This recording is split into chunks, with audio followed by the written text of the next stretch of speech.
have to help them. People, they in the world where you suffer, me friend.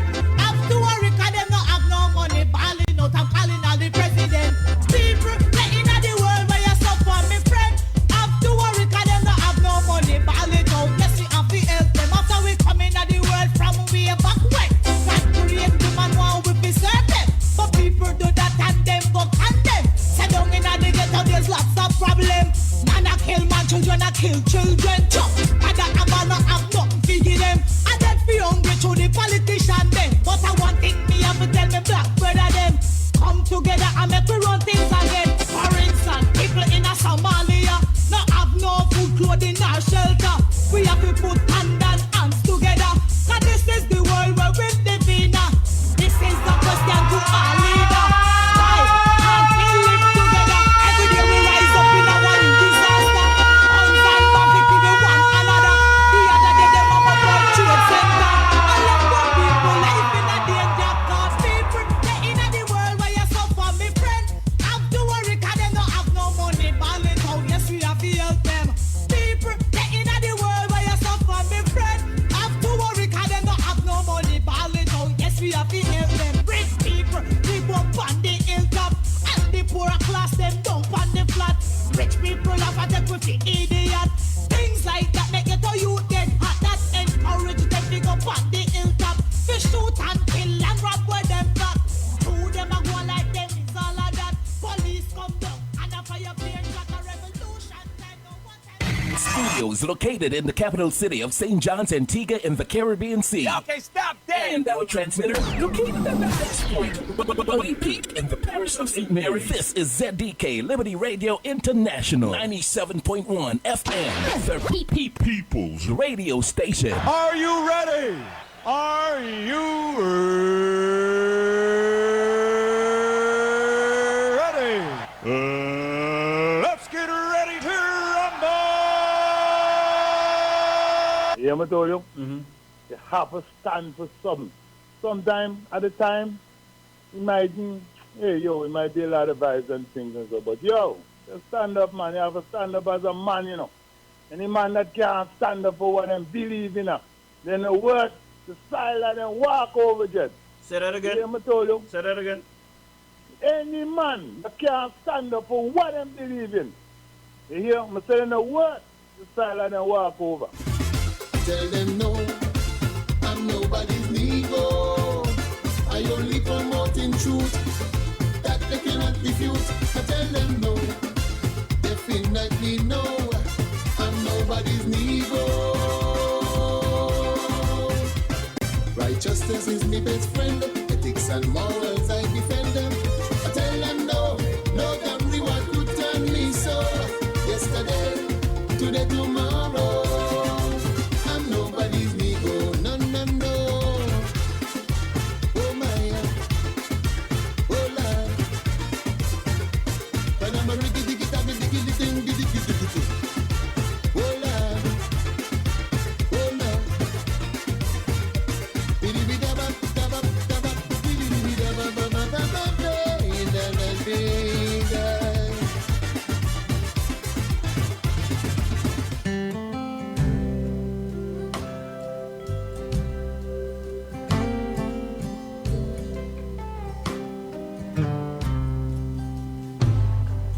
I've seen some valleys, I've walked through some darkness, waded through rivers of grief. Yes, good night, good night. Hey, good night, Antigua Barbuda. That I was Let me say good night to our Caribbean neighbors who are locked into 97.1. Hey, ZDK Liberty Radio. didn't make it. Hey, I change my address, Eugene. I no longer live in York. The off turn I live in Duxville. is all gone. Get it right? Duxville. Of the So if you look at me there, Duxville. me his promise of is my song. If God is for me, who can stand Hey, so I get that right, Eugene? against me? Audley Dave Joseph, No weapon shall Duxville, St. John's, Antigua Barbuda. That's my new address. Get it right. God's on my side. Hey, let me say good night to St. Kitts and Nevis. Hey, good night to Anguilla. If it's just me, Hey, Montserrat. Hey, good night, Dominica. Hey, St. Lucia. St. Vincent and the Grenadines. Hey, let me say good night to Barbados.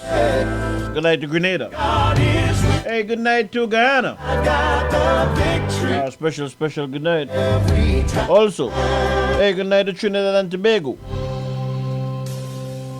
He may be calling for you to follow. Hey, to those who want to join us via the World Wide Web, Think you can't go. And let me say good night to you. You might have joined us via our website. never Hey, make that's www.radiozdk.com. Very well might have joined us via Facebook Live that if it's a at ZDK Liberty Radio 97.1. die, Hey boy, my ear, my headphones sound crisp, boy. but Why do I turn up something? Something turn up, boy. he's never failed. Trust me, sound clean. He never will. Hey, the scripture that covered tonight's program It's already is taken from the book of Isaiah. Isaiah chapter 41 and verse 10. Hey, and it reads. Who can stand again Yeah, Isaiah 41:10 reads, for me? do not yield to fear, Didn't make it for I am always near. on Never turn your gaze from me, my strength. for I am your faithful God. I will infuse you with my strength Savior, keep and help you in every situation. his promise of love. I will hold you firmly with my victorious right hand. If God is for, Once again, do not yield to fear. who can stand again? You hear? Now yield to fear. For I am always near. And shall Hey, never turn your gaze from me, for I am your faithful God. God's on my side. I will infuse you with my strength and help you in every situation. Jesus, I will hold you firmly with my victorious right hand. The word of God coming to us from the book of Isaiah. Isaiah chapter 41 and verse 10. I like the part where it says, and help you in every situation. Yeah, God always there, man. be calling. You know, so when they try for bad players, so Follow to places yet then just shame, I guess the shame, you know what I mean? oh, Lord shut them up every time, man. and people Hey, let me say a special good night to Miss Patricia Gums. never Hey, over there in the hospice. How you doing, Miss Gums? win this. Hey, my little sister Nicole and her family over there in the Mount Pleasant area. Hey, my other sisters. Hey, Nola and Bridget. How y'all doing? Just remember, Hey, my brother. he's always done. Hey, the man Kali, aka DJ Governor Slim. He's never, Hey, good night to you, boss. and he never Hey, my many nieces, especially Joan, Denise. already. Hey, Bernadette. Hey, to my many nephews. Hey, what's up, Zian? Hope and trust that all is going good.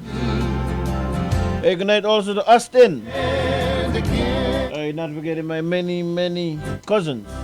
Hey, cousin Annette over there in Fort Lauderdale, Florida. And also, hey, my other cousin Halima Thomas. She's in Orlando, Florida. Hey, big up yourself. Hey, good night to my second mom. Hey, that's Sister Jean Goldston over there in the United States. Hey, and right here on Antigua. Hey, Loretta Hunt over there in North Grove area. And not forgetting at all my other second mom, Cassie. Hey, how you doing, Cassie? Hope and trust that all is going good. Hey, to my stepmother over there in the Berlin, that's East Potters area. For you to follow, Hey, that's Miss Christophine Lewis. think you can Hey, good night, my dear. Hope and trust that all is going good. tell you that you And also to family friend extraordinaire. can't. Hey, down there in the Green Bay area, that Green Bay Cooksville area. Bamsey. It's a Hey, that's Mrs. Winifred Christopher story. and the family. What's up, bro? Remember, Hope and trust that all is going good with everybody down there in the Cooksville area. Bless up yourself. never fail me, and he never will. Hey, tonight is a lot of material to go through. Already won. If God is for me, lot of material to go through, boy. And against me, no weapon shall prosper. When God's on my side, if it's just me and Jesus, I can't be defeated. Hey, the time in studio. 10 minutes after the 8 p.m. hour. When my God, Another 20 minutes to the massacre. I got the victory Hey, one way or the next. every time. Hey, Boston is going through. Or Boston is going home. Yeah, but we know we go through. And look up pressure. And again, Man, now I want to come to Boston, boy. no The party's going to be on in the garden. And don't say critics and referees and the system. You know, there's always a conspiracy theory. Boston doesn't bang people. Hey, there's a coach by the name of Bill Parcells, right? You coach football, American football. Jay Black, we know about that. Bill Parcells always say, you are what your record is. What's my record? Second best team in the NBA for the league. Yeah. Miami just barely make it in. Should have played in. Hey, that's just how the song goes. Tell me my life. You're listening to 97.1 ZDK Radio. Stay tuned. We will be right back. be there, be there, be there, yeah. Be there. I've been beaten, I've been battered, I've been locked away so long. I've been framed, I've been shot, left abandoned on my own, with no place to sleep, no place to call my own. Longing to belong, politician politicking while the babies cry. It's a struggle out there doing my 9 to 5. Try my best to keep my head up, try my best to stay alive. In this crazy world, no one gives a damn. No one cares about the suffering man. But in my weakest time and my darkest hour, I got to show the devil that he has no power. Break free and Jah will be there for me. When all my friends are gone, and Jah will be there for me. So I'm not gonna give in. Though the road I walk is rough. Oh yeah. Be there, yeah, yeah. Be there,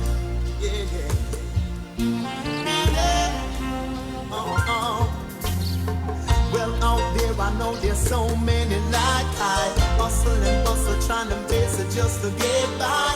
Humanity's a wreck and it is so polluted. Don't be down, cause once there is love, there got to be hope. Strike the iron while it's hot, don't wait till you get old.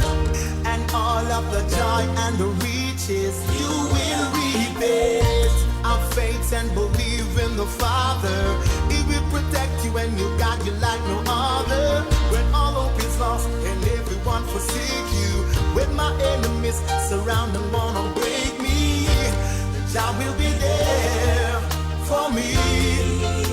When all my friends are gone, the Jah will be there for me. So I'm and won't give in, although the road I walk is rough. Oh yeah, be there, oh yeah, be there.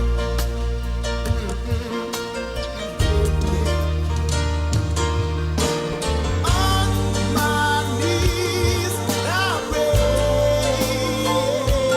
On my knees I pray. Protect me, never forsake me. A little up, a little down, a little bit, a little sweet, little cold, a little warm. Sometimes I can't take the heat. Life is a journey, I got to keep my sanity. Down there in the ditch, although we're out there in the cold, cause Jah will be there for me. When all my friends are gone, Jah will be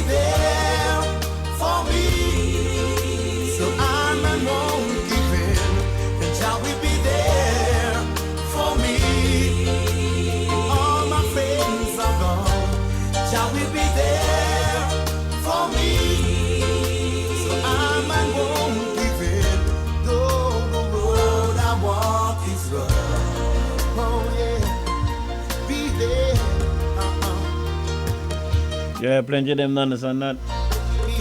As I say at the end of every show, you know, hey, once Almighty God is in your boat, hey, you can face the storm, you know what I mean? But they don't understand that, you know what I mean? Yeah, God will sustain me, man. God will come through. Not how much them bad talk me. Not how they say about me. More girls and more girls just love me straight. All the time. You wonder. Then they can't get nobody for love them. Who love them, they don't work nothing. Somebody tell me when back in the day, nobody tell us look on them. So somebody tell me, David, too early.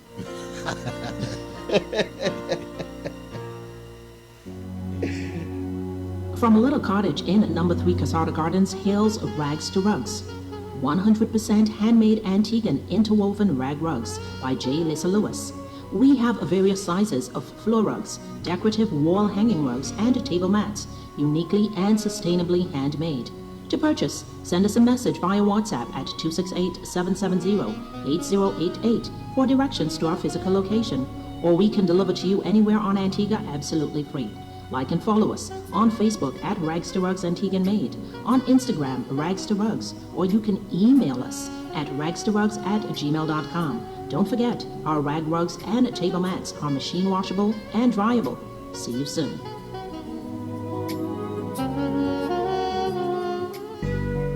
Elaine and Dad's Joseph Consultancy. We consult on labor relation matters, insurance, business matters, and politics. P.O. Box 2287, Francis Lane, Yorks Village, St. John's, Antigua Barbuda. Our email address, it's elaineanddadsjoseph@gmail.com. Telephone numbers 776-0200 or 464-4201. Contact us. We are here for you. Hey, Jabaki, somebody tell me pressure bus pipe. You know what I'm talking about? You ready for Miami? You know what I'm talking about? Well, I'll go see what unfolds tonight, King. How we see? How you mean? Hey, you know, we follow all them, you know, chat shows and then chat business. Then I all had it from my desktop. Man, I have it on this computer here. You have a guy named Greeny from one of them ESPN shows. I mean, never get up a while ago. Ivy. You know, Greeny say, you know, I mean, some people got them. There's three words that the friends and them don't want to say. You know what I mean? The man said, look, I said it before when I had something with Lakers or something. He said the 3 words that I can't say that the dread saying. Greeny was right. So I said, guess I'm afraid that guess I'm afraid they're afraid that 3 words No. Well, they can say, hey, they're afraid to say Beef was right. And they hear Greeny. Hear Greeny.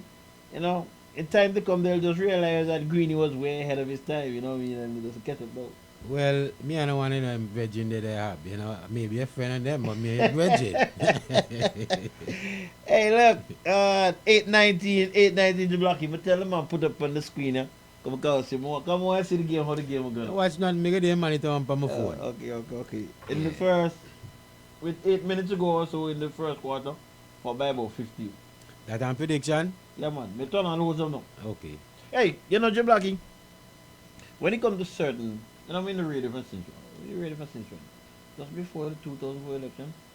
And believe you me, the bigger the guest, the more locked in with it. Yes, sir. When the small fries in there come, so make the small fries in there deal with them. Night and you and other people now call on them like a back city and say this. You know what I mean? But make the small fry do them. Yes, sir. But when it comes to the big dog, You represent. yeah, me take over that. Don't talk wrong with that. Yeah, come out and play second fiddle for this one, you know what I mean? Don't talk wrong So with now you feel like when the stakes are them high, you have a lock in more. You know what I mean? Hey, if one thing with you now. Look, I'm too glad that you're early out on the something that everybody can hear what Yeah, you man. say, you know? Hey, man, want to say my way to me win one something. And so me do it now. Yes, King. But don't tell but tell people all the while, the people who listen to me, my friends and them who talk, I tell them, look, but now I tell you what me tell you, because my back busted. Yeah, man. One thing me learn in life, you have to put away emotions when you make decisions. You check, and I said from the very beginning, Boston are the deepest team in the entire. Nobody can NB. disagree with that. Brogdon have an injury now. You can see Pritchard just come and just fill up the spot. So Brogdon out. Yeah, now play tonight. Let me ask you I this. remember he had one out big pin About big from the player. last year. Brogdon a natural starter base. Right? But exactly.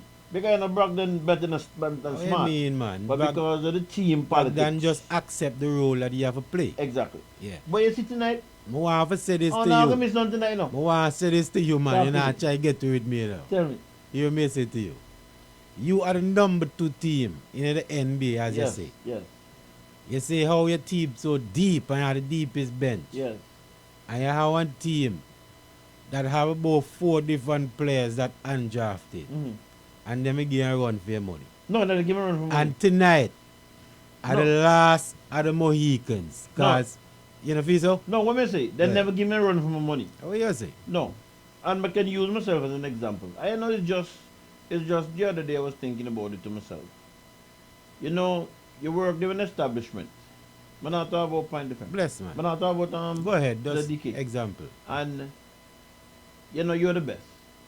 Me never tell them you're the best no. They know me the best. Yeah. And they get intimidated. So they start to do everything. You know, when they had the shows up and them feeling for the show, they don't want me feeling on the real talk. No, me must feel on the feeling. I hear. Whenever done the feeling for me, me never came. Hey, look, you know, can't they use real talk? You don't get the difference to me. Because, you see, that's where I call Because me the best. You understand what I'm saying? Right, So, but just let me say this. You see, life is funny. And sometimes when things get out in the open, they say when you have a problem, you talk about it is better. When things get out in the open, better. Yes, sir. You see, when I go along training and the discussion start with the team, players from the team might not been satisfied with how they dealt with the Udoka situation. Yeah. Right? When them kind of discussion they start to come up, right? They may be uncomfortable decisions. Yeah, The uncomfortable conversation. Yeah. But they may never had them. Irrelevant, man. Because people really, like, you can't always hear themselves. People really in the team.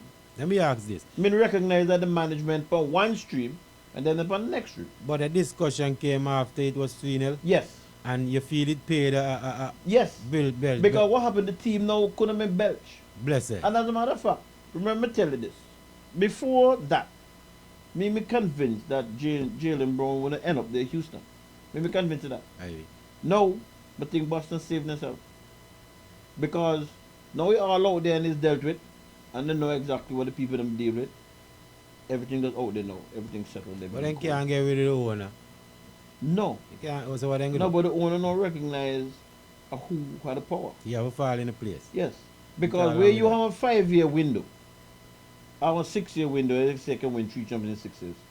Any one of them 2 guys left the team, right? Yeah. They win the shot. 2 guys naming Either Jalen or Tatum. Aye. I know they don't want to move Tatum because whatever reason they want Tatum to be the face. I tell them at the face there. Right. Yeah. But back then win tonight without Jalen Brown.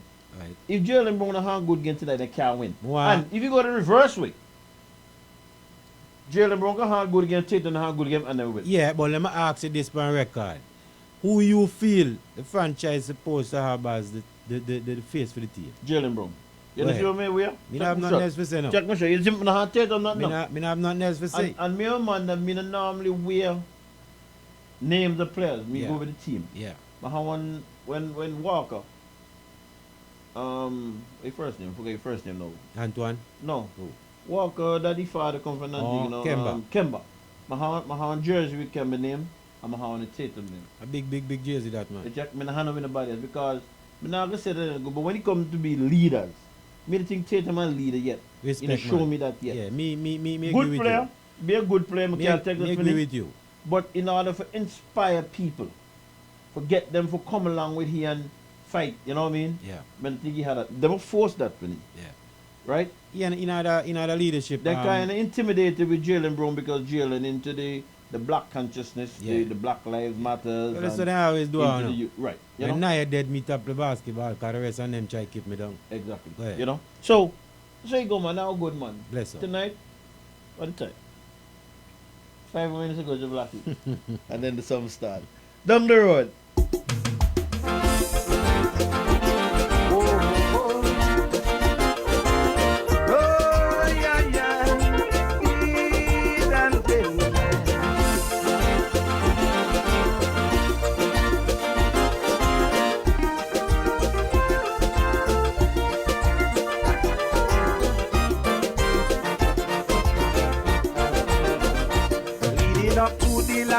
election, I witness a fight between UPP whistle stoppers and scores of liberals. When I see how battle was pelting all over the place, I run into Yasoso building in order to escape.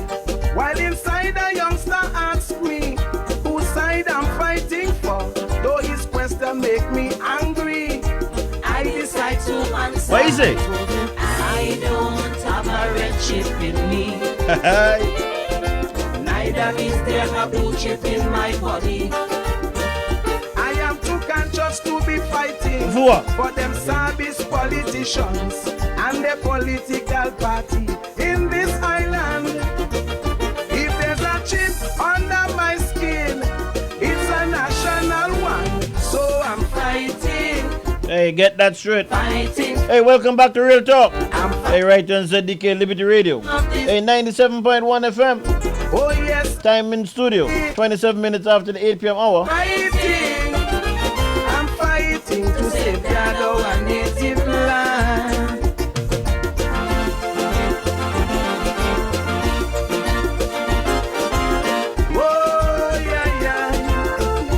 Oh, yeah. Yes, Dave Beef, Josephine and Company. And how was your day today? I hope and trust you had a good day. Hope you had a good week. I hope you're having a good weekend. That the last paragraph we just heard. Hey, for those who are not feeling all that good, say a prayer. A prayer works every time. Regardless of not sometimes, every time. Care about their country and not those. Hey, so once you say prayer and you mean it, the youngster begin to. Yeah, man, the Almighty will come through to you. Repeat. Come through for you. Friends, I come to. Hey, let me say good night to my good buddy. Hey, the man Stonewall Jackson. Hey, Place. Hey, hope and trust that all is going good. Neither is there a blue chip in my body. Hey, talking about blue chip, let me say good night to Nalda Jarvis. Be fighting. Let's say she blow down the sky. This politician. Hey, big up yourself, Nalda.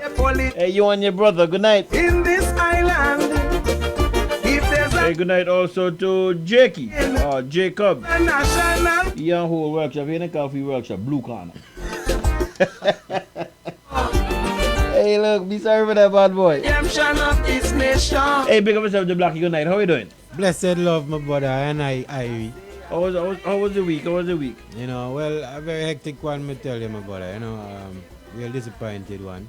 But I still there, I give thanks the most every time. You know, when we look outside my gate this afternoon, I may prepare for the show. I look outside and I say, boy, how you do so good? And I say, look, they can't pick up our rubbish. What a thing. Hey, let me see who is this. Good night, caller. Good evening, Biff. Hey, where's Devon? I'm just calling to give some rating. Ratings? Yeah. This is another show that you ban. What do that? What the world is that? Why me call again ratings, you know? Okay. Wait, woman that love to get money from man. Me call you. Hey, woman that love to get money from money get join me for the show when you call. I didn't hear. Woman that love to get money from male. Then listen more to the show when they know you go call. Maybe so. Okay, go ahead. Thanks to the rating. Good evening, the Blackie. Yeah, love my brother. Why I say my brother? Everything good? Everything blessed, everything covered, everything great. Yes, I. Thank God, because I'm God's life, because health, and God's strength. Amen for that. Babe, you said, when you do work on place, because it's a short. No. Well, stay the shows and all of the same thing, no. Who do the people love me, they stay the shorts. I love you. Yeah, man. They love me so much that they want to kill me. I want Pedro. Pedro love you. Pedro? No, man, if you Pedro, if you like me. Well, guess what? Me and somebody coming up.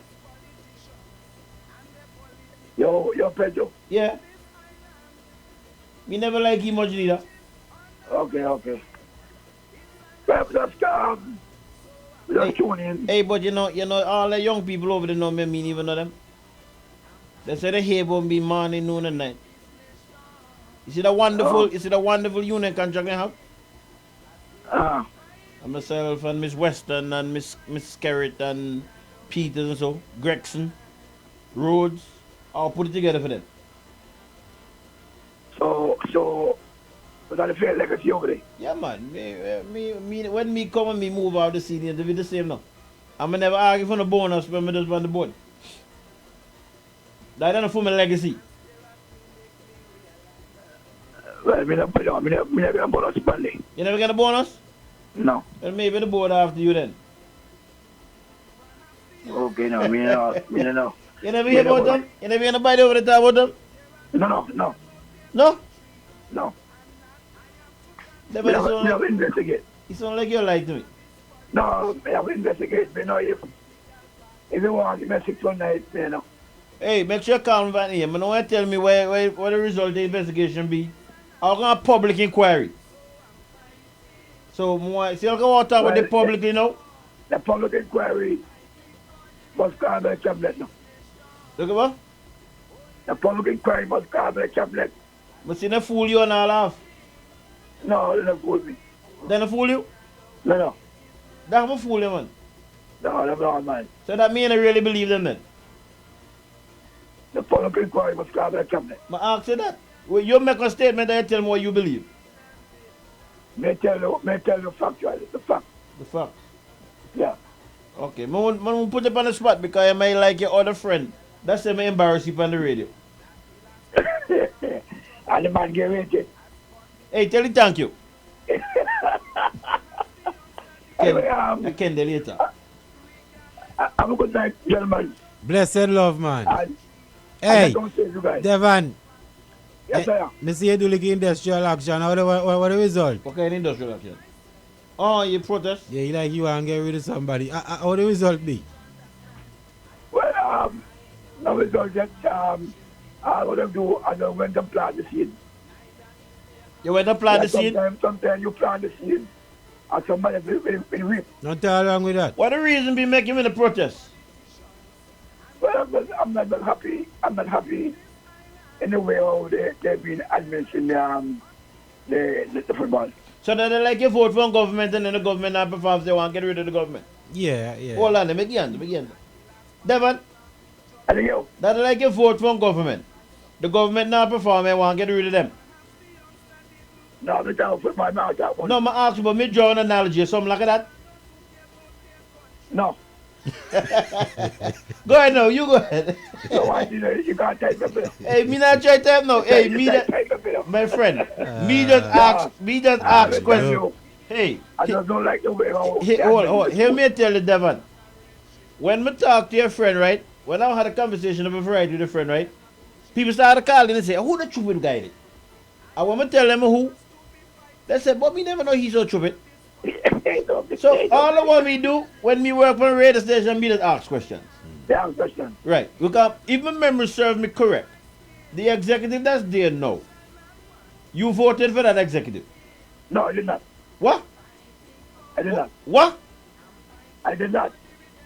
So you know me voted in the last election? No, I did not. So wait, what all this big argument with you and them in the line of split then? I campaigned with them in the election. You campaigned for him?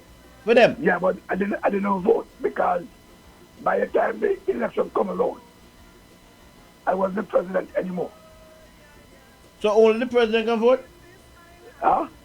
Only the president can vote? The president and another member. So wait, so yeah, you... but I was a member of the club again. So you protest against the executive that tried to say that. And the president who even get in don't resign? Get away. Huh? Get away. The people them who you campaign for form the government. Remember I'm in say, remember you and your friends and them, or some of your friends and them in the say, I'm in a red versus blue in the election. Remember that? Yes. Okay, good. So red win. Yes. So you protest against red now? No, people get back out. Hey, you go ahead, never. The black is so simply. You're the greatest. Simple. Go ahead, never. Let's have it, you know. I protest against Bato. I protest against Red. No, me not talk about that. Okay, me hear where you say protest against Bato, but let me reverse again, using the Rastafarian thing again. Remember during when the summit go up, I think the lady named Coach, Barbara Coach, right? Yes, correct. Remember some of your friend of them, Ministry. I mean red versus blue. Bato red, Coach blue. You remember that? Point to me there. I mean, start the campaign with that. You started the campaign? With that, yeah. So if you made a campaign for the executive, then mean that you made a campaign for red. Let's go ahead. Stop going to something, man, Devon. Remember Kendall, right? Just remember Kendall the back ahead after this conversation. The campaign for Bato. But you start the red and blue suburb. Yeah. That's what I say. Yeah. That was yesterday. That's the name of song. Yes, so now you don't campaign for Bato. Your campaign now, your protest now against Bato. Yes. Okay. I'm going to say Bato green now, I'm going to say red. No, you can't say that. You can't say that. Oh, can't say green? No, you have to stick to the protocols. Yo. Bill. Yes, sir. So this was the discussion we're using names. Me want to use color. Me understand color. Here what we do. I will use all the protocols that me use coming up to the election for the football. You know, for your problem be Devon? No problem. You just afraid to say your campaign against red, that's all. I feel the color and problem. That's all you afraid to say? Yeah, I feel the color and problem. Hey, me not talk, I don't want to talk certain things that I know certain conversation that me hear no. Oh Lord, me alone. But me know and me hear why I'm talking to say no. Me know no. Me alone. Me know exactly what me hear, what me say. Game break. So nobody come and try to believe that me don't know me say because you not different. But I understand you can't say your vote against no red. Man, your campaign against red. Man, understand that? Because that may have some campaign against no red. Okay. Red is red. Well, I understand that. Biff. What blue be? Blue dead. Blue dead? Hold on then, man. Take your time. Take your time. Hold on there. Take your time. Hey. Hold on. Red and bread and blue dead. You know blue does give anybody bread? You know blue does give anybody bread? Hey, look. No. You know blue does give anybody bread? No. Okay, you have a night. You done? No. Take care. Good night. Okay, man. Take care.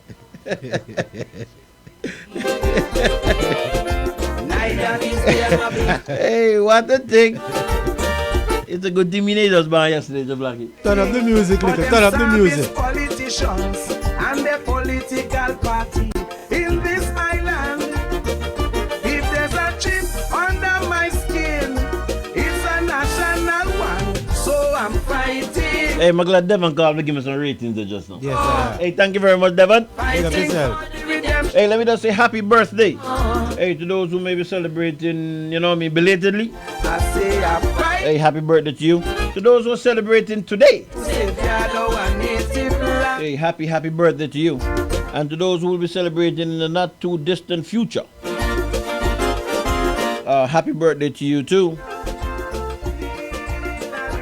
Hello, good night, caller. Hello, good night to Real Talk. Beef and Jabak. How are you all doing? Yeah, up, man. Yeah, up. Yes, Nala said. Beef ain't easy. With what? Easy to tell me. Yeah, If you want to me tell you the first time for your program start, me never miss no program, no. Good sub, all when you Point FM, I always listen to you. A good man. Because I'm a rated and a sensible young man. A good man. Thank you very much. Good man. But all the breeze of blue, me feel number one fan. Hey, and me say blue. Hey, and me say blue. Dempsey. You never say Dempsey. You never say you blue tal. Hey. What about Conrad? Yeah, he good man, he good. You must tell him say hello when it's 13 next time. Yeah, man. Well, I don't buy him a daytime now. I know he blue because anytime you hear a meeting, I can sit under the tent. Yeah. You know he blue. And anybody can sit under the tent. Don't a blue corner. Oh, that's the name of the place, blue corner. Blue corner. Right. Tell him to say hello. Yeah. Anyhow, Beef, good program. I like the scripture tonight. Baby. I like the scripture from Isaiah tonight. Yes. I like the others that you always read, but tonight, but just love this one tonight. I noticed that the tune them have after it go with that God Jah will be there for Yes, you. yeah, man. Yes. You I see, like it. but never men know that, you know. But none of them fight against me, but none of them scheme and so. But Yeah. then I understand that when God bends side, they can't do nothing. No, but talk can do nothing. Cause me don't pass the worst stage of my life in Antigua. Of course. You don't pass the yes. worst stage, man. Some of them, well, right now they will find life hard, cause and I'll get 4 paycheck. Anyhow, Beef, you're a nice one. Jabapi, Yes, ma'am. you see that young man that they beside you? Yeah. Very, very, very nice man. You never Beef. tell me that, man. You never tell me God that. bless him. God bless him. Blessings to you, Beef. More blessings, Beef, man. on the 11th of this month, I celebrated my 67th birthday. The 11th of June. July, May. You say birthday gone? Yeah, I celebrated my 67th birthday. You can eat cake and so? Of course. Cause me not remember getting a cake for you and the next thing they say me kill you after. Can man, I love eat cake. What kind of cake you love? I love plain cake. Plain cake? Yeah. You're talking about plain cake, you lucky like you get fake cake and all that. Okay, I'm gonna order a cake for you and order a cake with your blackie next week, so where you come by Blue Corner? Yeah, come by Blue Corner. Corner. Play something different there. Yes. By Blue Corner? Yeah. Okay, if you know them you left it with Conrad. Yeah. That's it. I may tell people listen to the program and tell people make sure you tune in for Beef program every Saturday night. They say But that tell people so. They say that Blue Corner love you know. Me not get True. it. So that's it. A Blue Corner love you, you love Blue Corner. How you go? The two all love one another. Oh, praise Yes, the Lord I. for that. Take care. Okay, Beef. Yeah, thanks, man. Alright. in my body. Hey, I'm gonna call my cake lady. Well, 2 cake ladies, man. I would think I want to use the one out, the one up on Benders Road. I don't even remember her name now. I gave her a plug around the Christmas time there. Oh Lord, the name. I have it right now, but the name escapes me right now. I'll have to check that out. Good night, caller. Uncle Biff. Hey, what's up, Randy? Good night, Jeff Blackie. Big up yourself, Randy. How are you, big boss? You good? Yo, look, me feel even better now because I come for heist up the energy. Well, I don't know this song set up, you know what I'm saying? It's you want to say good night to Jeff Blackie? Who did you talk today? Hey, careful. One friend from Dunville. Duxville? Yes. Well, she look good then. Hey, look. I want to ride every Friday about 3 o'clock. Every Friday about 3 o'clock? Yeah, more alright. More I drop me somewhere. When we gonna pick you up? Pick me up by my office. Okay, alright, no problem. So that won't be disturbing to your journey? No, it wouldn't. People watch you. No, not that. Change the route. No. Tal, you never change my route. You protected, man. Why did you marry the Antigua boy, Antigua Harley? Boy. You talk about marrying my partner, my scripture man called me this morning. Yes. And tell me the same thing now. Me wonder why I really have to. Well, me don't know what they say. When they hear you with a woman, boy, you don't know people, boy. I'm going to walk on the road and may drive. Why I want me to get an accident? Well, maybe some people glad. Well, I'm going to keep my eye on the road. But people will watch you. Well. Anyway, let me say happy birthday, to myself in advance. And who love me. When is the birthday? The 14th of July. Wait, John B. birthday is the 4th of June. Okay, but I'll make a note of that. Yeah, When did your birthday again? The 14th of July. The 14th of July, okay. Yeah, and I want to say, happy birthday also to somebody who love me. I'm not telling the constituency, happy birthday, advance birthday to them too. She asked her something coming? Huh? She asked her something coming? Who? Somebody that love you so. Why you choose his constituency? That's a wild guess. You need to play lotto. Jamdake? Yes, King. There's never dull moment, man, when you and Uncle Beef on the show. Well, you know that I come to entertain the people. Yeah, man. So me just want to say, one thing about you, I must say, Jamdake, you're a fast learner. Yes, King. You know what I mean? And you fit in so good. Yeah, man. That I wondering if you pass close to a tailor and not into a tailor shop. I'm going to give Beef some praise. Well, I say that too, but I still wondering if you just pass close to the tailor rather than go to the tailor. Yes, I am. Because he just look at you and see what to fit you. Measurement, everything. Measurement. So that's why I say big up the program again, man. You know what I'm saying? One love. Yeah, man. But Uncle Beef. Talk to me. I guess it might be a little too early to touch on a subject or a Man, topic. too early. Touch it because you can get serious just now. Okay. The incident with the two gentlemen that died. Oh yes. Wow. You understand? So that is very sad. It is. Now, Uncle Beef, I don't think people paying attention to me when I call in. I don't call in to bash anybody. I call in to share my experience in terms of my feel from the age of 14. You understand? That's 45 years. And to be honest with you, what I'm seeing, I'm not seeing a lot of people who is on equipment teach by people. It's like you see somebody on equipment and you just think, well, you can just jump on equipment. That's not how it goes. You understand? You following me? Yes, I'm with you. I said this long time. So what happened now was no shock to me. Because I just watch how they drove the equipment and them. And I watch a lot of Tintin.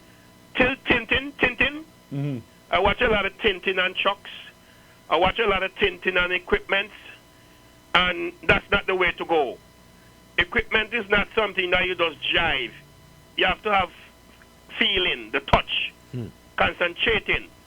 Now, when you tilt the equipment or tilt the truck, I'm not saying that's the case. But it's very, very dangerous thing to tilt equipment. Equipment cover all. You understand? Mm-hmm. Because somebody might want to show to you, might see something, and because it tilts, they cannot see you. And that's the danger that I'm seeing. The tint?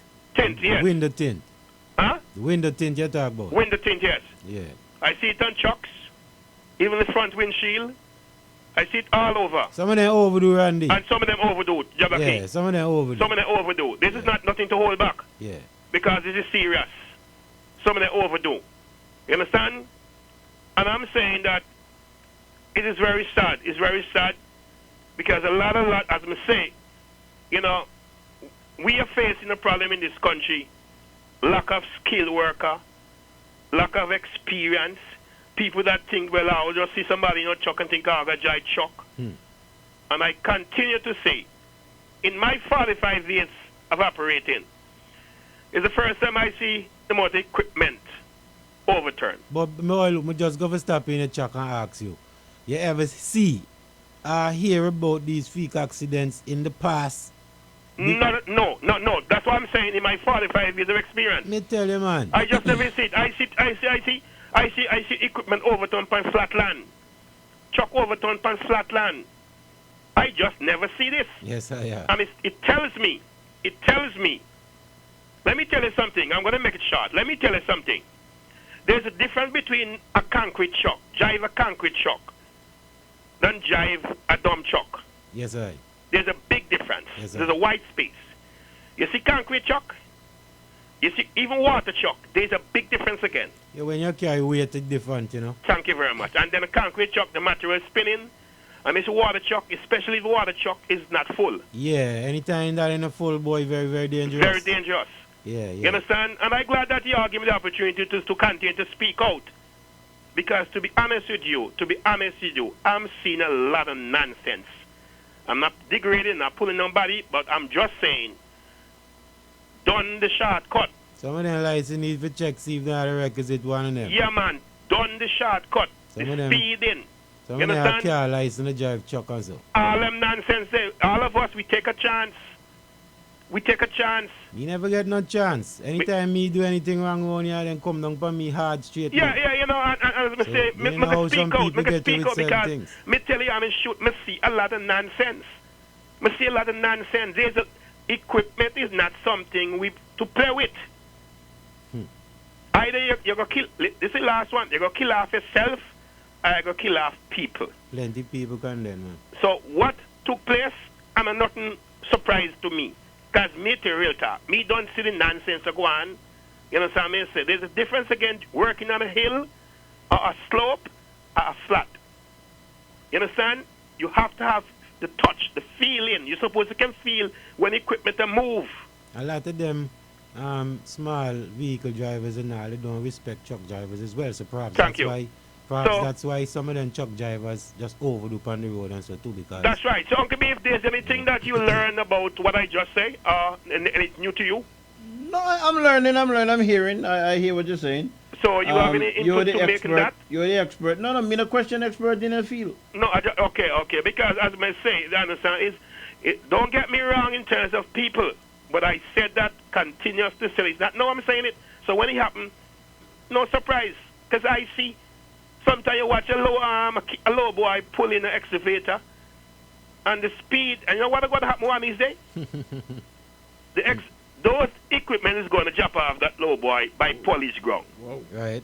And when they reach stadium, you know, the equipment is not on the low boy. Yes, I. Have a good night, guys. Blessed man. And tell the girl I'll say good night. Huh? Tell the lady we say good night. Uncle B, say good night. Well, I can put your face so. What you do? You slow? You just trouble you? Sure you want time? Can you no time? What was your Blackie? What's your one? Should 90? No, just one black. Black and more money. My mosquito. Well, should I mind the mosquito? What's on me by cheap? I'll make the black a truck mosquito. Yeah, buy a fan.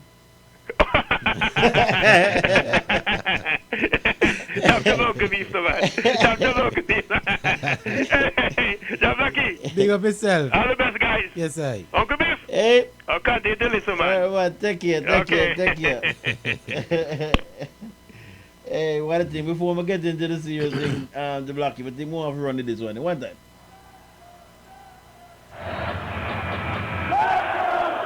If you'd like to make a call, please hang up.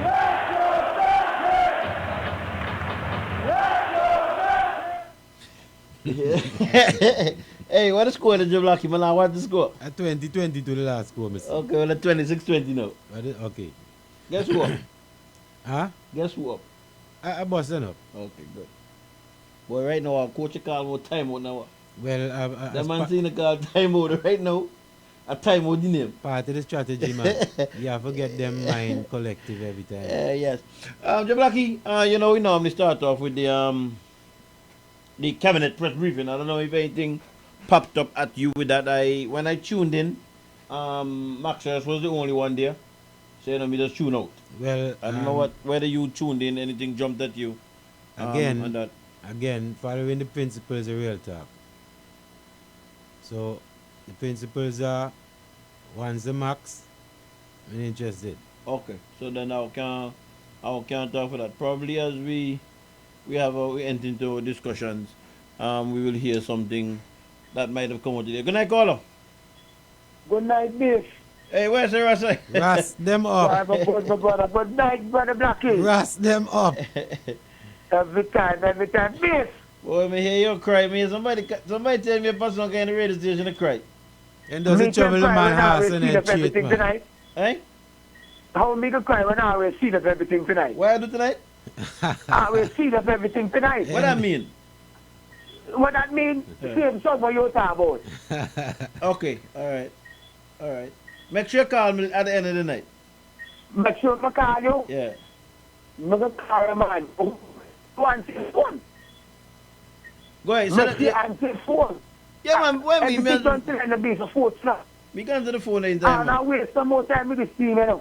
I'm going to waste time before? How you mean? We don't waste time. I'm trying to get help a referee so on. And waste time. The sources, we're not going to want time. No, we're supposed to get sleep. We're supposed to get sleep, no beef. Referee me help out, you know?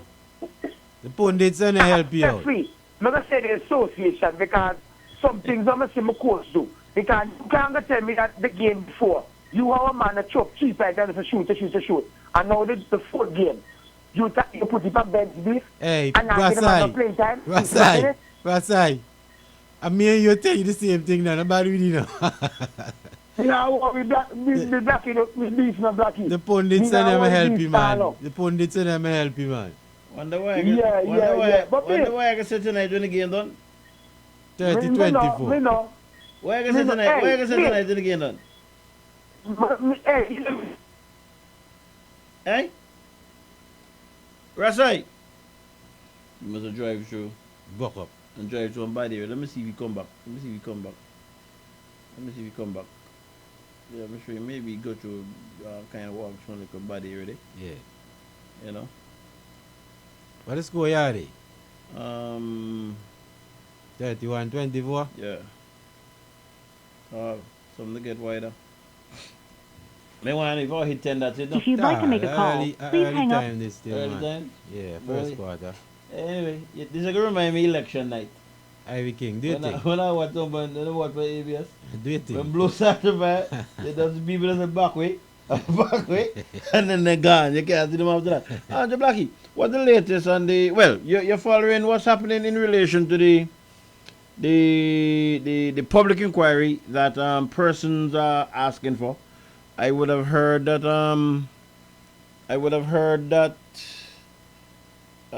somebody said that, there was a petition going around. Yeah. And they said that it's up like 8,000 something signature. I mean, for my signature involved in that number. One second. Good night, caller. Boy, boy, the company give problem, brother. Okay. Me wanna ask which yeah, company. Yeah, no. Flow, like them a papi show themselves. Okay. But anyway, base. So you sometime. Me here really like somebody's phone, really. Go ahead. Everything you turn up, so me know what going. Me hear this is something earlier about Devon. You show the wrong station Devon call. You show the right station Devon call. Yeah. You show base. Yeah, I think so. Remember me can't move off a point from the base. You know that? Oh, you know that? Okay, yeah, okay. Me just want to check to make sure. And base. Hey. Remember when me hear you they give like a birthday greetings, birthday blessing. Mm-hmm. But which in the guy yesterday, so me just to send out the birthday blessing again to my baby, you know what I mean? Because obviously yesterday was her birthday and, she have a real good time. I'm going to take out and, make sure she full joy. She said she have a good time yesterday. So, me say that I'm taking birthday to my baby in Golan. She died right now, but sleep, so they don't know we go, but... Your baby in the Golan? Huh? I hear that. Where's you have a baby in Boland? Okay, woman then. Oh, woman. Sorry. Sorry. I understand what you say. Sorry. My bad. What is this? But I understand what you say. My bad. Me say baby. You just like all you know, my young picnic. Me say so, me know. All right, but anyway, I'm a belated birthday. Yes, man. Glad that she had a good time. Yeah, she had a good time. With me woman right now, 1 day alone to be for the rest of the month now. So she birthday gone yesterday. Okay, so. From yesterday, right back until the month on the base.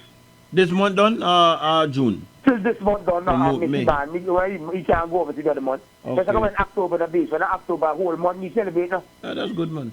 I will say October, man, you be, boy. What that? October, man, you be. What do you mean? People born in October, big up yourself, no, man. What you saying? And now we go, man. Yesterday, me before me. Real people born in October, my brother. Yesterday, me before me anniversary. Man, you know what I mean? That's it's blessing again, my brother. Anyway, man, I hold that back so much. So I'm done here, being safe to start fast soon. So me can just keep my radio close and tune in, because I don't want to miss nothing. Hey, bless up yourself, man. You sound good. All right, my brother. Blackie. Every time, man. Yeah, all man, right. My blood. Hold it down. Down by the bushes. All right, and, congratulations, you and your wife, Jabaki. Every time, man. Your anniversary yesterday. Yes, sir. Well, how long? Like 5 years. I just start, man. That's plenty for go. But 5 years more than some people, because some people in the last 6 months. Well, that's 5 years official, but about 30 long standing. Congratulations, man. Congratulations. Yes, I was saying about the call for the public inquiry into what I refer to as the African saga. That's how I refer to it. But let me go with this here first. And strange enough, I wanted to speak to Mr. Pompey. I wanted to get Mr. Pompey's opinion. We had a discussion in relation to the thing with the police, when the police when certain posts taken from them and then given back to them. But I never remember having a chat with him in relation to African the public inquiry. But what I'm gonna do, let me play a few things here to set that, and then I'm gonna try to give him a call. Yeah. Yeah. Let me start with this one here. A noted attorney is challenging the most recent announcement made by the government in the wake of calls for the Governor General to set up a commission of inquiry into the Antigua Airways African migrant saga. Attorney at Law Justice Justin Simon QC is asking the Attorney General, Stedra Benjamin, to make public the details of a legal opinion from two UK King's Councils, which says the government the Governor General has no power to call an inquiry. In a letter written to the editor, Simon stated that it certainly is not sufficient for Hearst to simply see that the UK legal experts have concluded that the Governor General has no such power. He said both himself and another attorney, Ian Henry, would like to be informed of where they went wrong in their interpretation and assessment of the relevant law. Simon quoted from the Commissions of Inquiry Act, Chapter 91 of the Laws of Antigua and Barbuda, Section 2, which stated that it shall be lawful for the Governor General, whenever he shall deem it advisable, to issue a commission appointing one or more commissioners and authorizing such commissioners to inquire into any matter in which an inquiry would, in the opinion of the Governor General, be for the public welfare. He stressed that nowhere in the Act it says that the Prime Minister or any other Minister of the Cabinet mentioned. And Section 17 states the Governor General may direct what remuneration, if any, shall be paid to any commissioners acting under this Act, and to their secretary and to their other persons employed in or about any such commission. Such sums so directed to be paid shall be paid by the Accountant General, the ordinary cash balance in the Treasury. I am of the view that Section 2 of the Commissions of Inquiry Act gives the Governor General the power to act in his own deliberate discretion and not on the advice of anyone, Simon wrote. He says he is therefore respectfully asking the Attorney General and or the Chief of Staff to disclose the legal opinions so they can assess and note where their reasoning is faulty and acknowledge that. All right, so up to that time, the King's Council, Justice Simon, and I believe King's Council also, some funny saying that because of female, Miss Ian Henry. Ian Henry, right. They were of the opinion, having read the law pertaining to public inquiry, they were of the opinion that they are of the opinion that the Governor General, in his own discretion, can call a public inquiry into certain things without anyone's intervention, without anyone asking him to, instructing him to. The AG had indicated up to then that he had gotten two legal opinions from two King's Council who operate out of the United Kingdom, out of England. Yeah. I smiled to myself. I can get opinion from any place. But why publish them? Why I smile for myself? You're gonna come into that. Go ahead. Why I smiled to myself?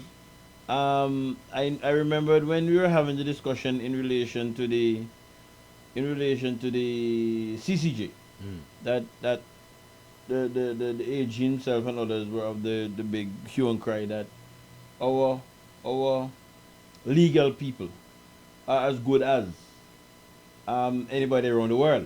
You know what I mean? But I just found it quite ironic. Yes. That he would have gone to London, which is in his right to do. You know what I mean? I'm not saying that, but I'm just saying I just found it quite convenient how people can switch and be convenient. You know what I mean? When it comes to certain things. Gone are the days where Antiguans are fooled by thinking that if you're coming from a bigger country or a developed country, that the sentiments expressed are more, advised, are more, believable, right, by the people. I mean, those days are gone, my brother. Agreed. Yeah. Let's go here now.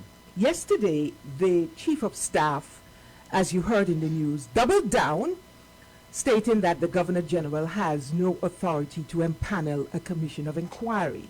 Now, after the cabinet briefing, the reporters asked the Chief of Staff to point them in the direction of the legislation which the government used for the arguments against the commission of inquiry. And his shocking but rather telling response was, and I'm quoting him now, "I have been trying to do the research. The Clerk of Parliament will have to help." That was the message from the government's chief of staff. When the Observer reporter, Robert Emanuel, told me this, I could not help but laugh. I could not help but laugh, because I wonder if Mr. Hurst thinks that this entire nation is made up of fools. Are we that gullible, unthinking? Are we witless idiots to be told by Lionel Max Hurst that he had two prominent, eminent lawyers, KCs, who remain unnamed, of course, who decided that the Governor General has no authority to empanel a commission of inquiry. But he is unable to point to the authority, the legislation upon which he bases his comments. You know that two of our prominent KCs, local, homegrown KCs, Justin Simon and E. Ann Henry, as well as attorneys Dwyer Astafan and Leon Chaku Simister, have all conclusively and unequivocally shown that the Governor General does indeed have the power vested in him by the law. And I'm going to repeat this ad nauseum for those who wish to bury their heads in the sand and to continue to deceive this nation.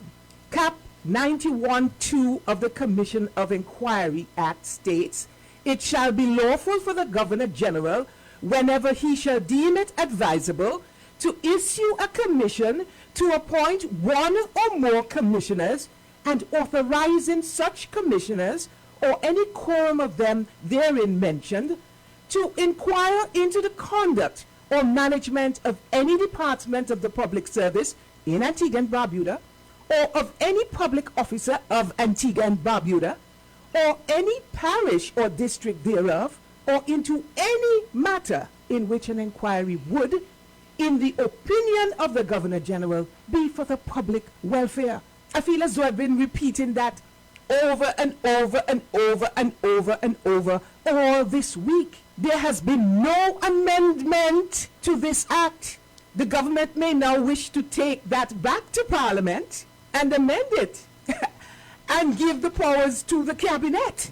But until that happens, people of Antigua and Barbuda, until that happens, King Charles, through his representative, His Excellency Sir Rodney Erie Lawrence Williams, has the power and the authority to empanel a commission of inquiry. And a precedent was set in 2001, just to remind people. A precedent was set in 2001 by Sir James Beethoven Carlyle into the medical benefits scheme. It can be done.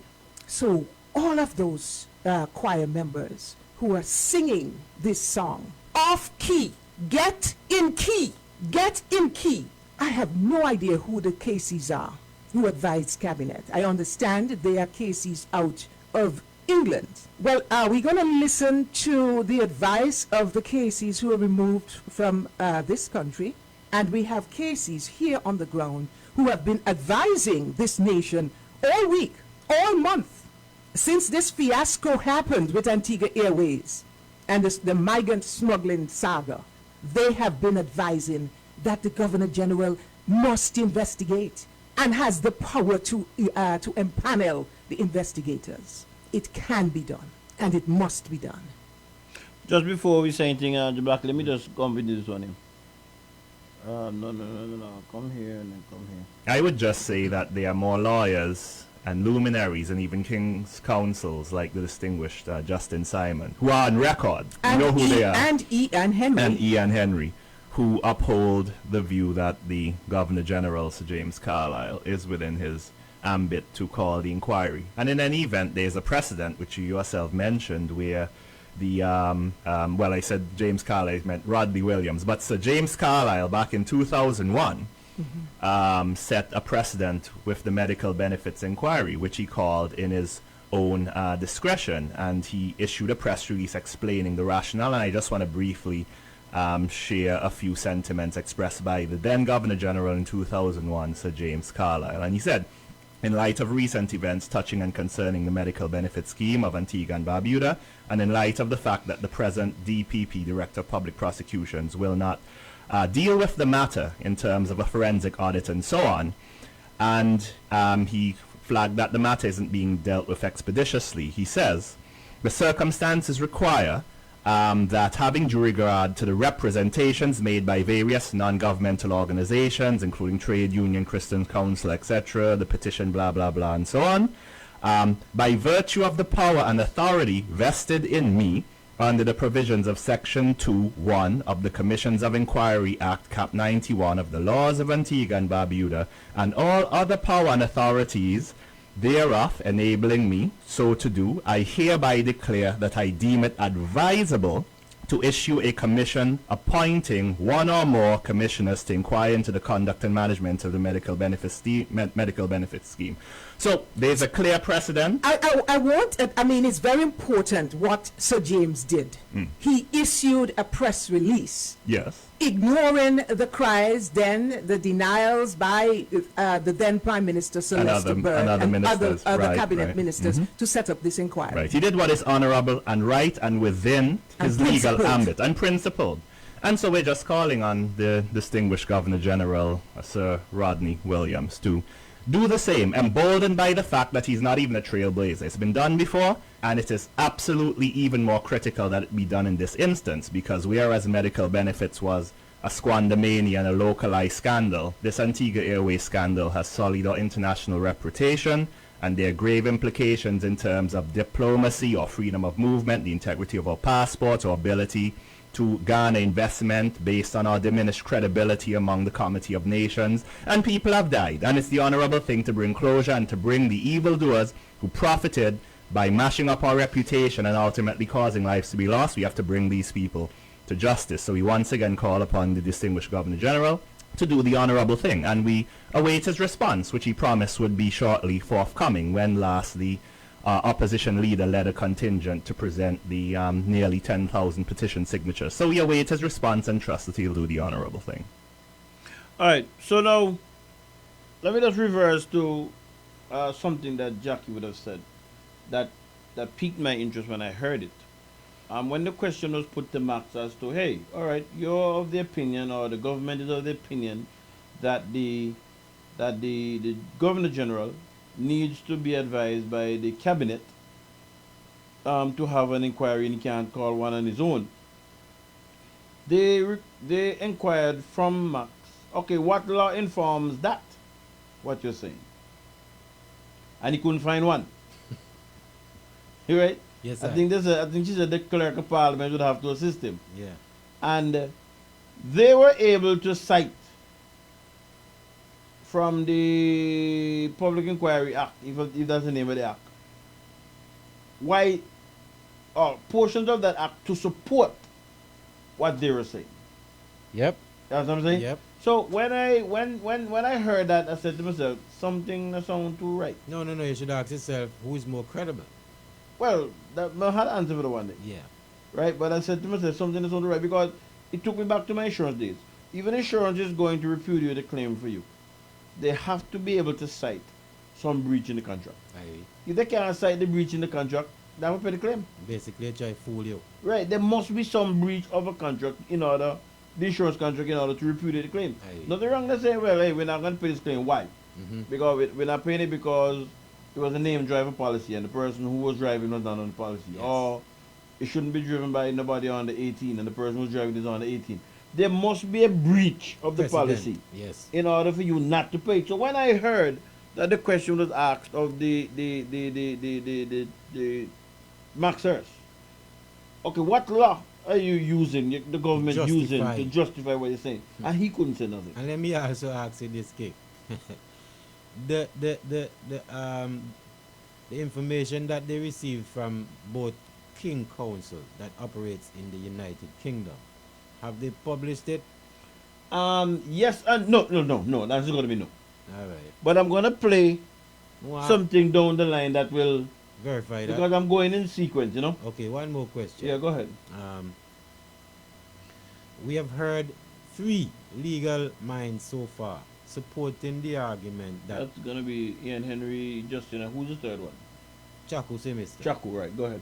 That would be supporting the argument. That they have the view that the law says what it says, yes. Have you heard any individual physically supporting the argument on the other side? Any individual, any lawyer? Any lawyer? I would have, that's why I said I'm going to play something coming down. Okay. I would have heard the AG. No, putting out the AG. No, well, I'm telling you, I would have heard the AG. And today, Chaku was on another radio station indicating that the Governor General had responded to them. I believe it might have been Thursday. And he had attached to the response the two opinions that he would have got from the UK. Right. Okay. That is the Governor General. Yes. I'm not sure if it's the same people who gave the AG an opinion. I'm not sure. Right. But as we get to them, there's going to be some other discussions about them. Yeah. You know what I'm saying? So what I'll do, let me play Astefan from St. Kitts. He was on a program with Jackie about 2-3 days ago, and he gave his opinion as to what is his thoughts in relation to whether the GG can call a public inquiry. I think that his contributions were quite instructive. I think that I should share that with the people for those who might not have heard it. Well, he has been consistent but there were some other things that he said to that I think is important in terms of how St. Kitts is going to be dealing with the African situation, etc., etc., etc. And I think that, for those persons who missed it, it's important information to have.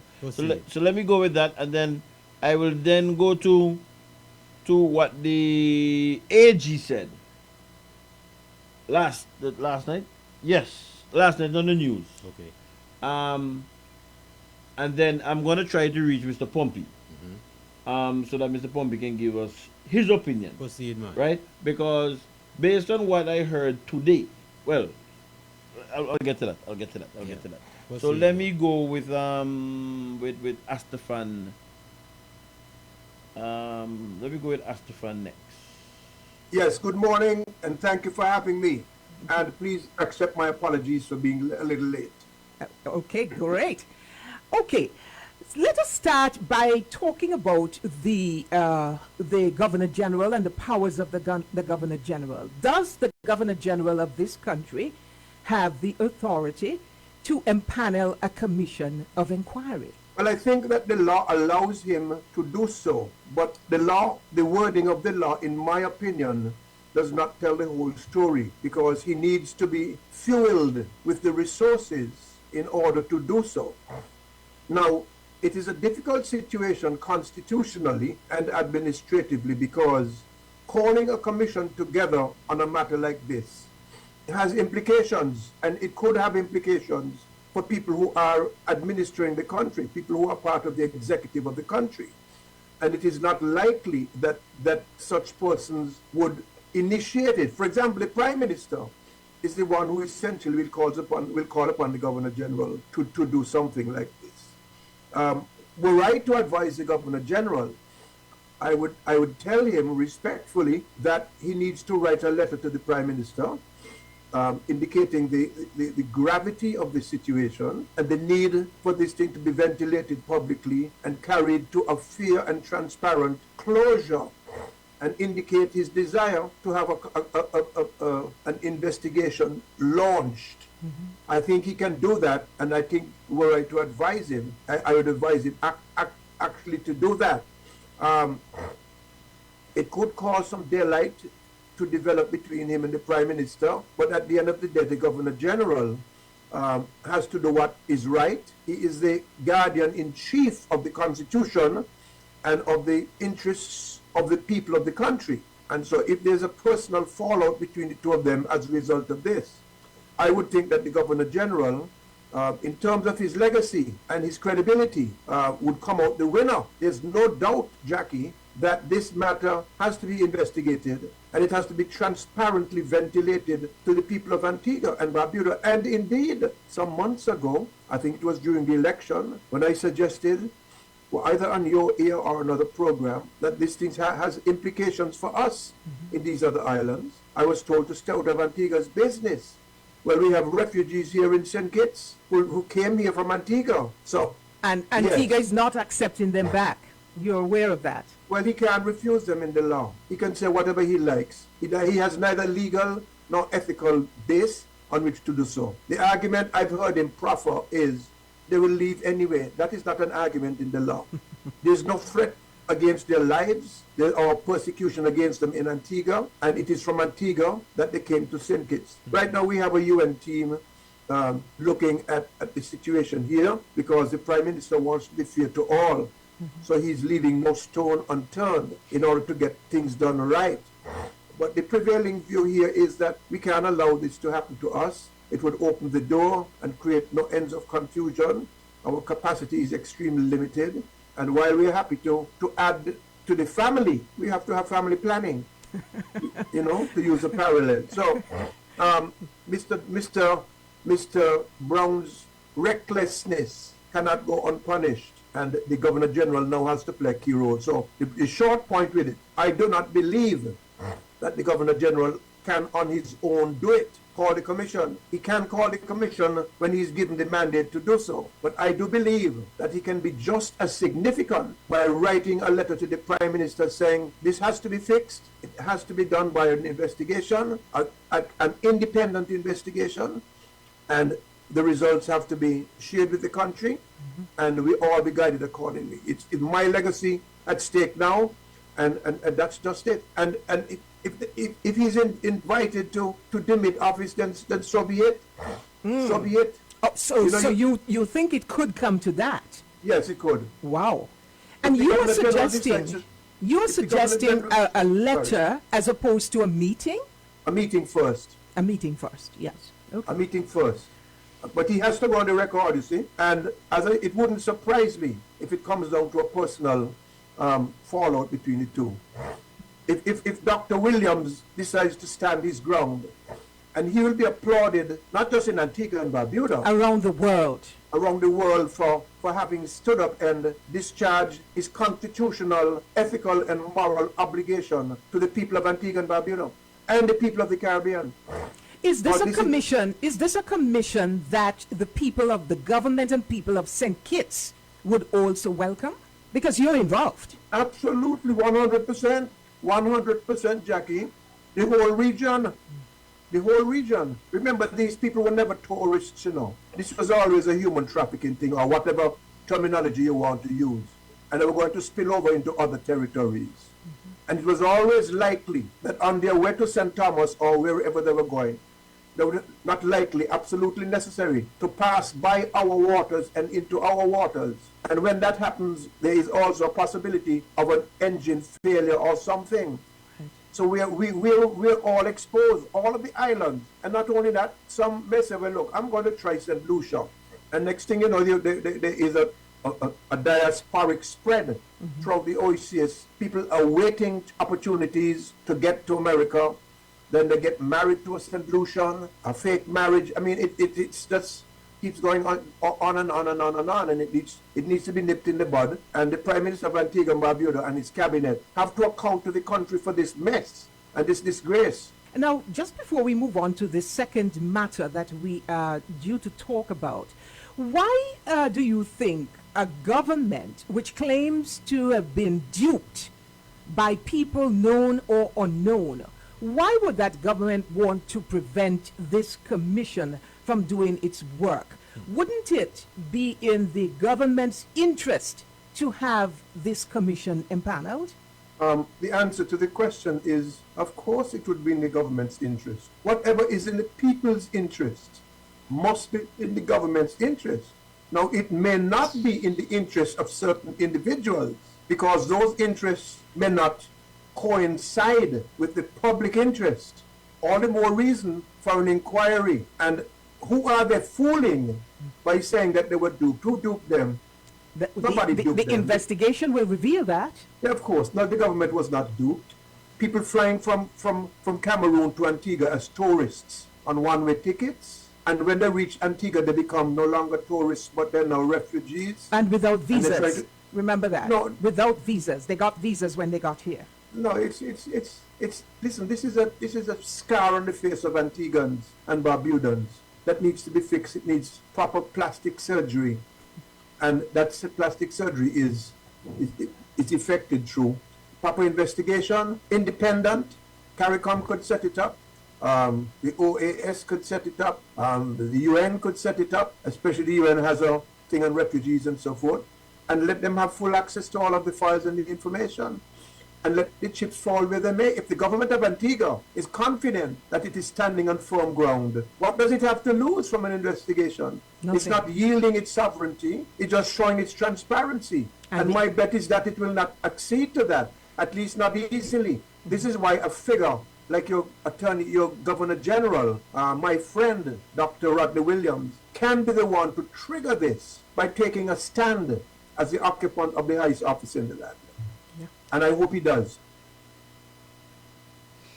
All right, so that was the opinion of Mr. Astafan, that he was of the opinion, or he is of the opinion, that the Governor General cannot make that call, but he can write to the cabinet, to the Prime Minister, indicating the need for an independent investigation, and then take it from there. He was of the opinion that that might cause a strain between both persons, but it was a matter of country first. Yes. So I just wanted to play. Now we have 4 opinions thus far. Yes. On that. 3 being consistent that the Governor General has the right to make that call under law. It's very important. Yes. Under law. Yes. And what Mr. Aswan saying. Now, last evening I heard the AG on television on the news. So let me play what he said so that we could bring that into the discussion. I have before me, with me, 3 opinions.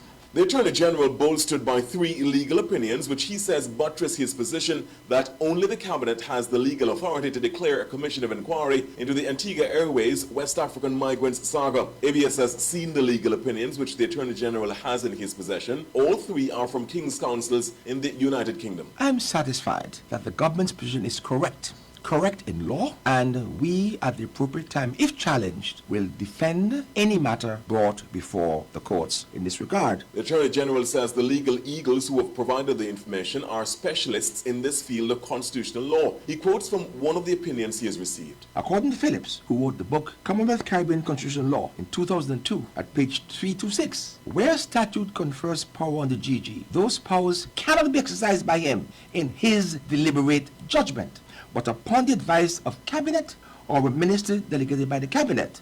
This is in keeping with the convention that the sovereign acts on the advice of the Cabinet.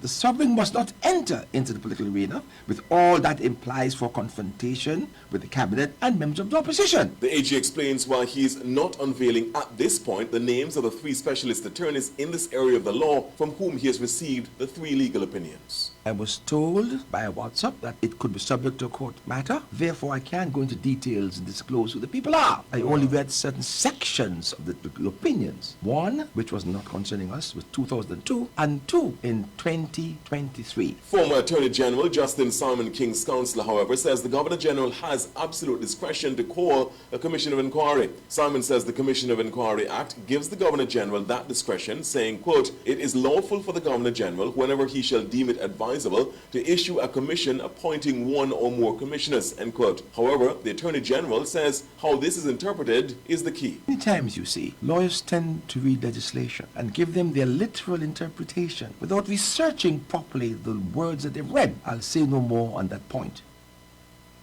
All right, so that there was the AG's, that was on the news last night, as you would have heard.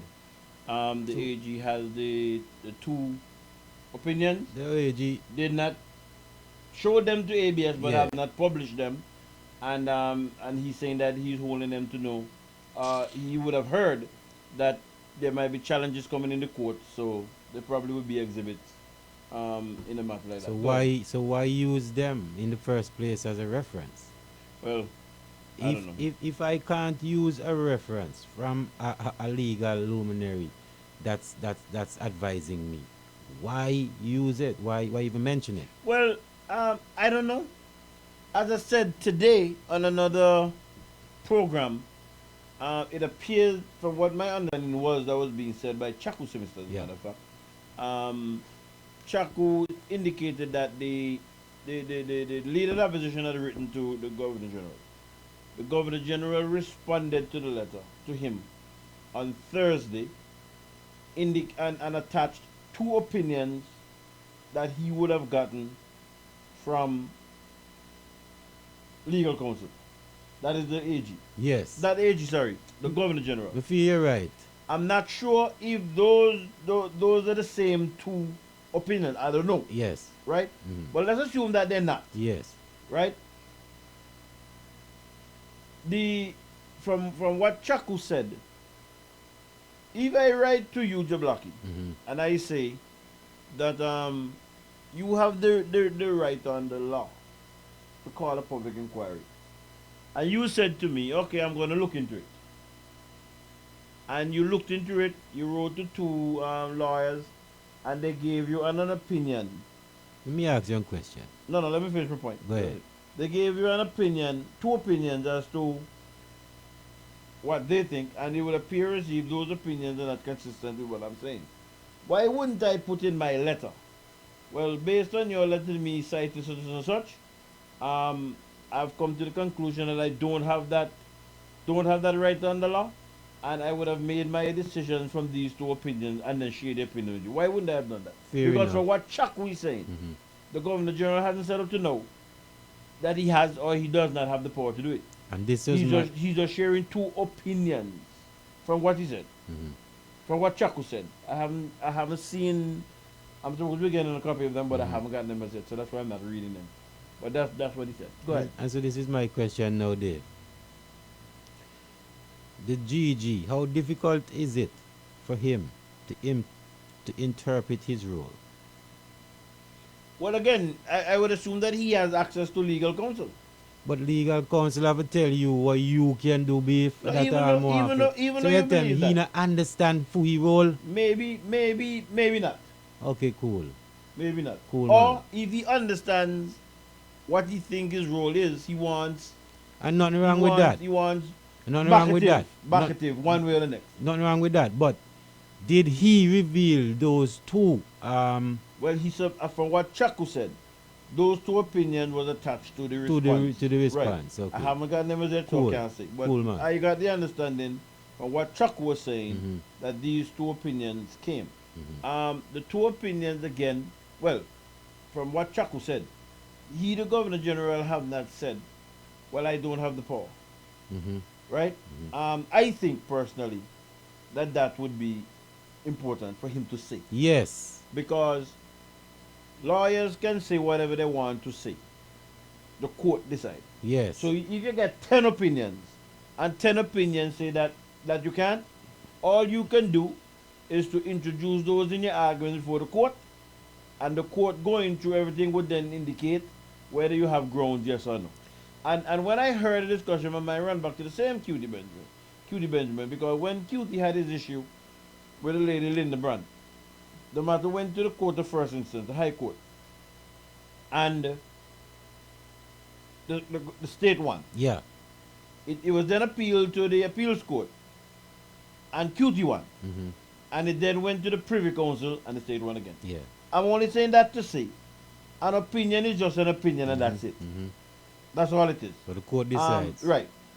Justin have indicated what his opinion is. Ian Henry have indicated what her opinion is. Chaku have indicated what his opinion is. What I believe is the difference between both sides. I'm no lawyer, right? But I think I'm sensible enough to figure out certain things. I'm going to come back to that just now. Good night, caller. No, my bad. Good night, caller. Yeah, good evening, but I can hardly hear you. I'm not sure why you can't hear me. Everything is turned up here. Yeah, well, I can hear you from the radio. Okay, go ahead. Yeah, now, between Gaston Brown now, who Gaston Brown think can call the inquiry? It appears to me as if he believes cabinet. But he says the Governor General cannot. Well, I tell you whom I think he believe can. But he say that the Governor General can't call no inquiry under his administration. Isn't that what he said originally? Yes, he said that. So who he think call inquiries? Who he think? For the second time, he believes... The second time? May I answer the question for the second time? For the second time, it no. Appears that in your mind, you said something that is concrete. After you can think about it and then come back and produce me a lie. You understand how life go now? So if Gaston Brown is the person that originally tell us who he thinks can call an inquiry, and the Lord just state who can call it, and the Governor General never say he can't call it. So there's where the problem lies. Okay? Yes, so lying can't help people. But people who back party and want to say whatever they want to say will fall in line. Okay? Yes, sir.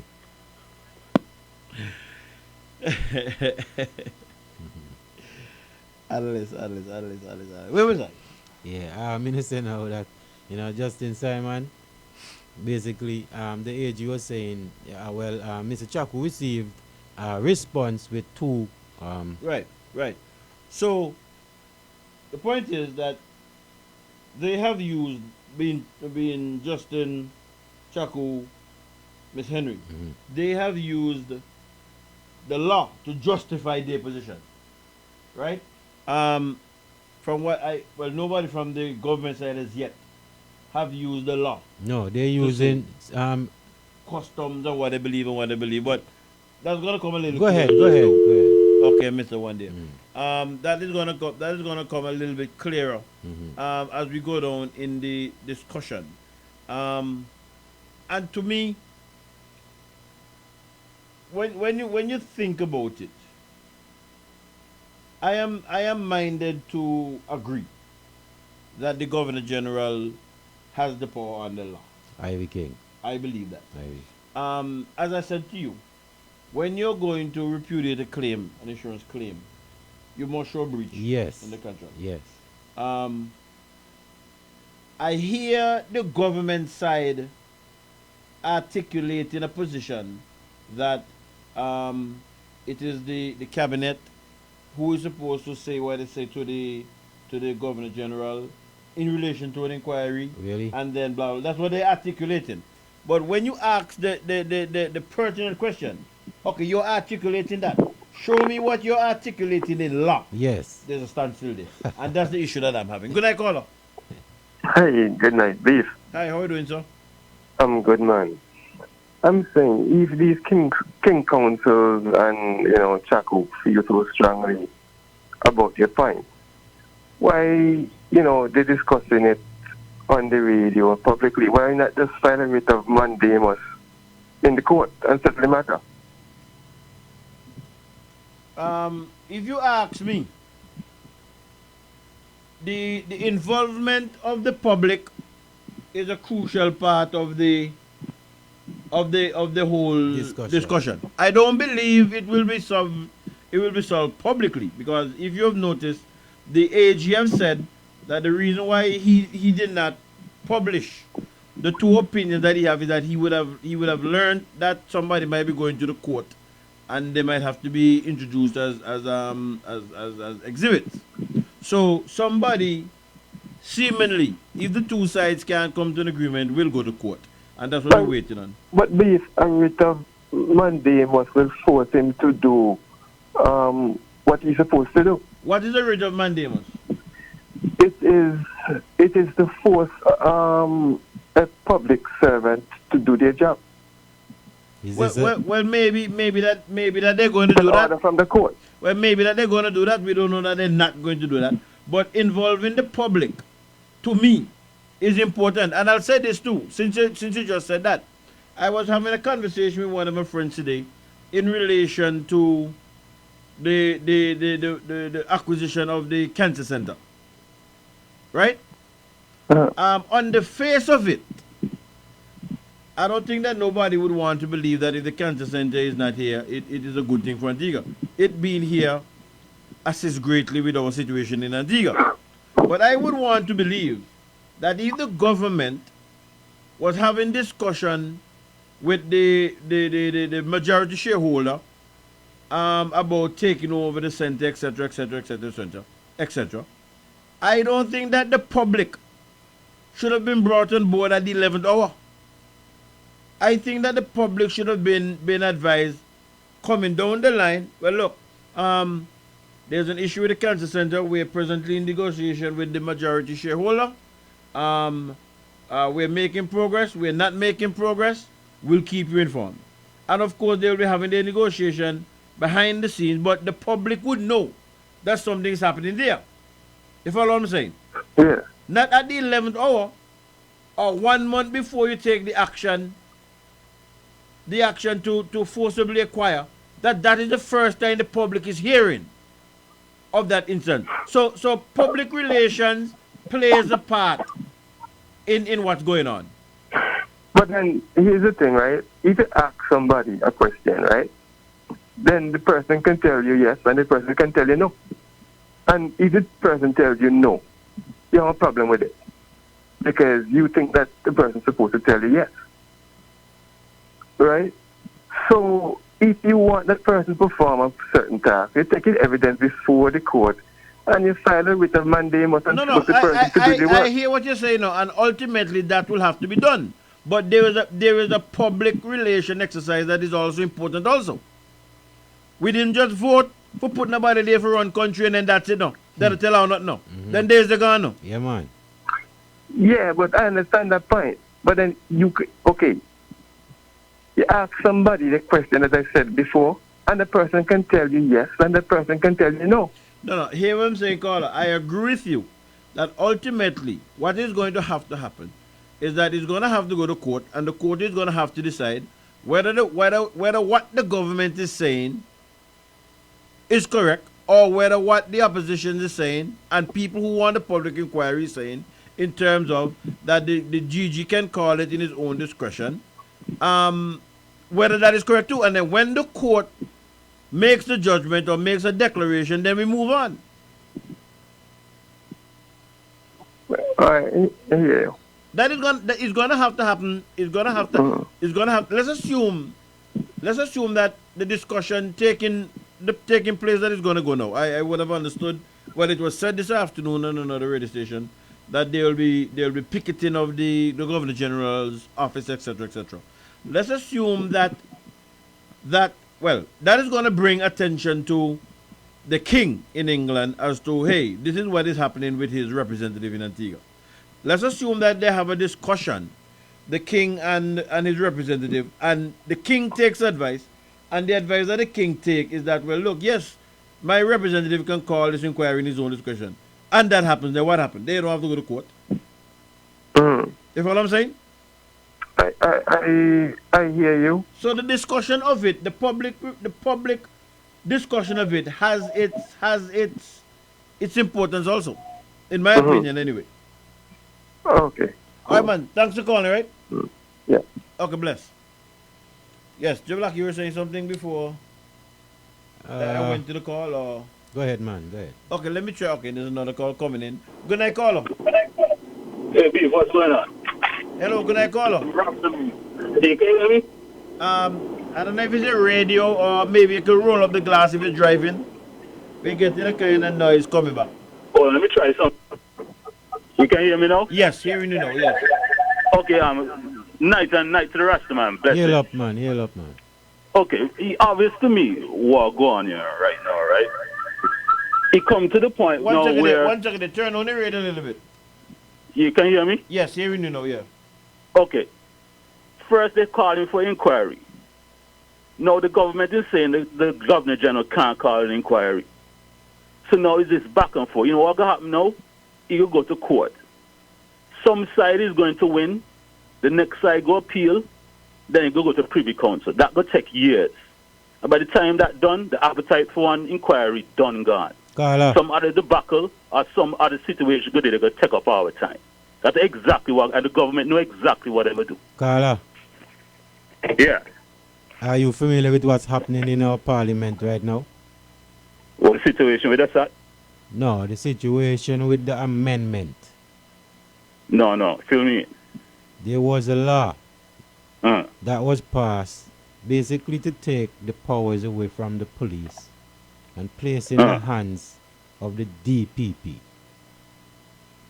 It was a heinous mistake, in my opinion. And it was brought to the attention of those in authority that it was a mistake, blatantly.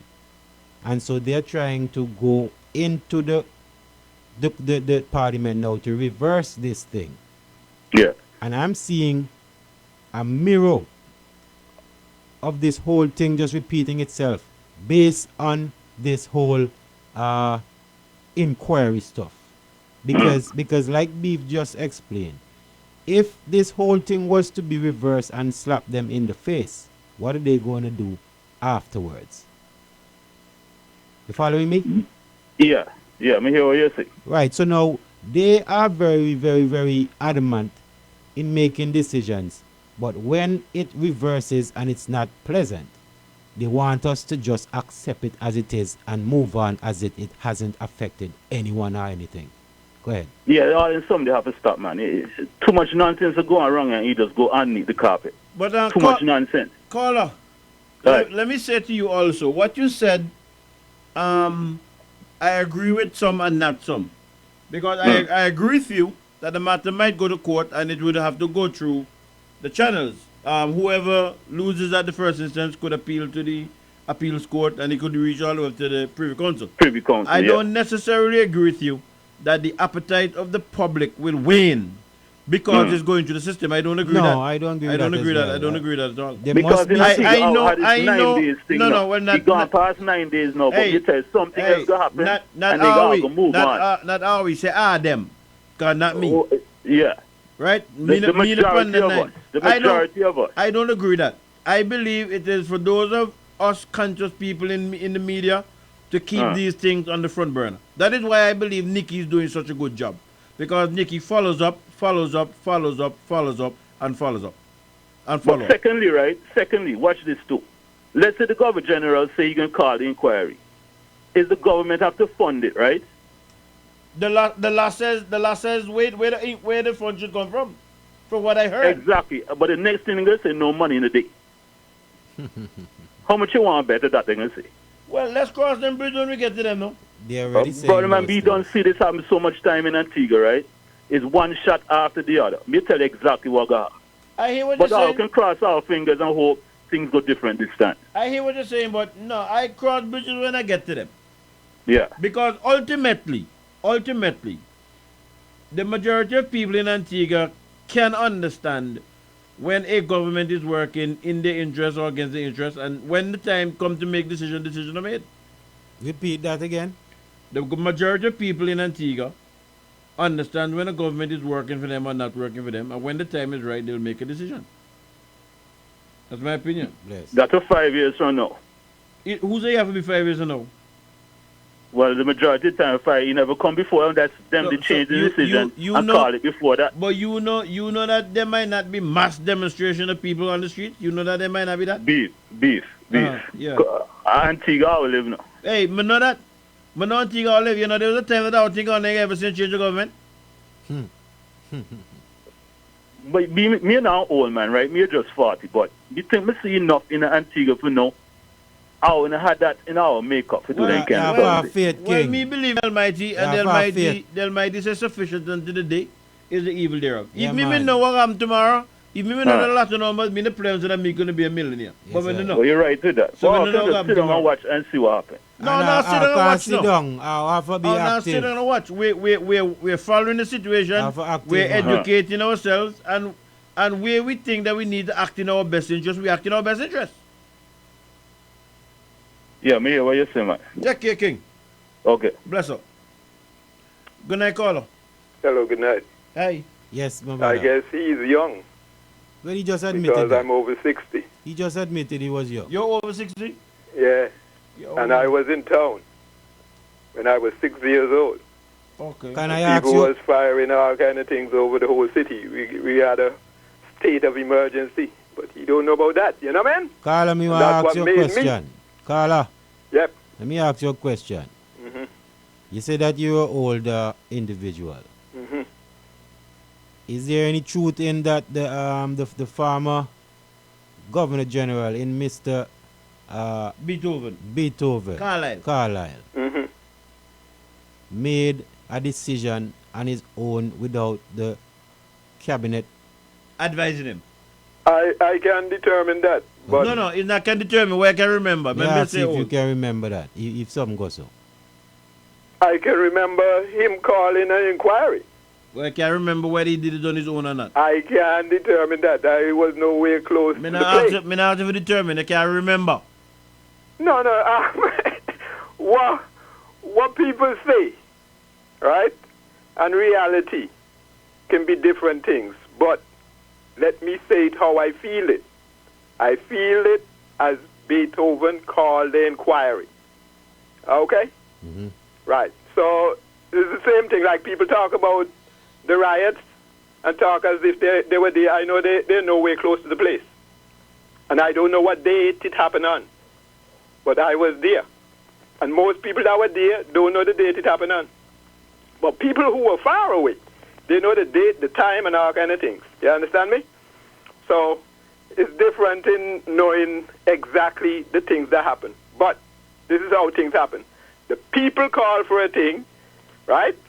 The persons who have the authority feels it and calls it. That is how it actually works. And it's not the government that is going to call any inquiry on themselves. It can't happen. Okay? So we can just rule that out. Okay? The mechanics, how it happened, I don't know that mechanic, but I know is the people call for it and the people get it. And this one, the people calling for it and the people are going to get it, no matter who tried to say or do what. One more question. Yeah. How long did it took for that decision to be made to have an inquiry on the medical benefit scheme? It was a prolonged period in that people marched, they did petition and everything, right? So it took a while, and when the time is ripe, it all, concluded. That's how it goes. So that's the only way how they can bring an inquiry. Isn't there supposed to be? Wait, just a minute. Isn't there supposed to be evidence produced and stuff like that? No, that's during the inquiry. No, that's during the inquiry. You know why? You know why I asked that? Yeah. I hear the Prime Minister today saying that no one is bringing no evidence to prove anything that there should be an inquiry. So but basically, he would be the one who has the evidence just that's tell not you given now. the evidence. Aye, man. You see? Go ahead, King. So this is it again. You're going to be feeling things, hearing things, and that is why you want what? An inquiry, because you don't know, but you feel things, you see things, and you know something is not right in St. John's. Aye. And so you press for that. And when you see you get this high resistance, and then people are more and more agitated, that is how it comes. It's going to culminate. It don't just happen. So all inquiries go to the same machinery, and it will come out. And then we're talking about financing.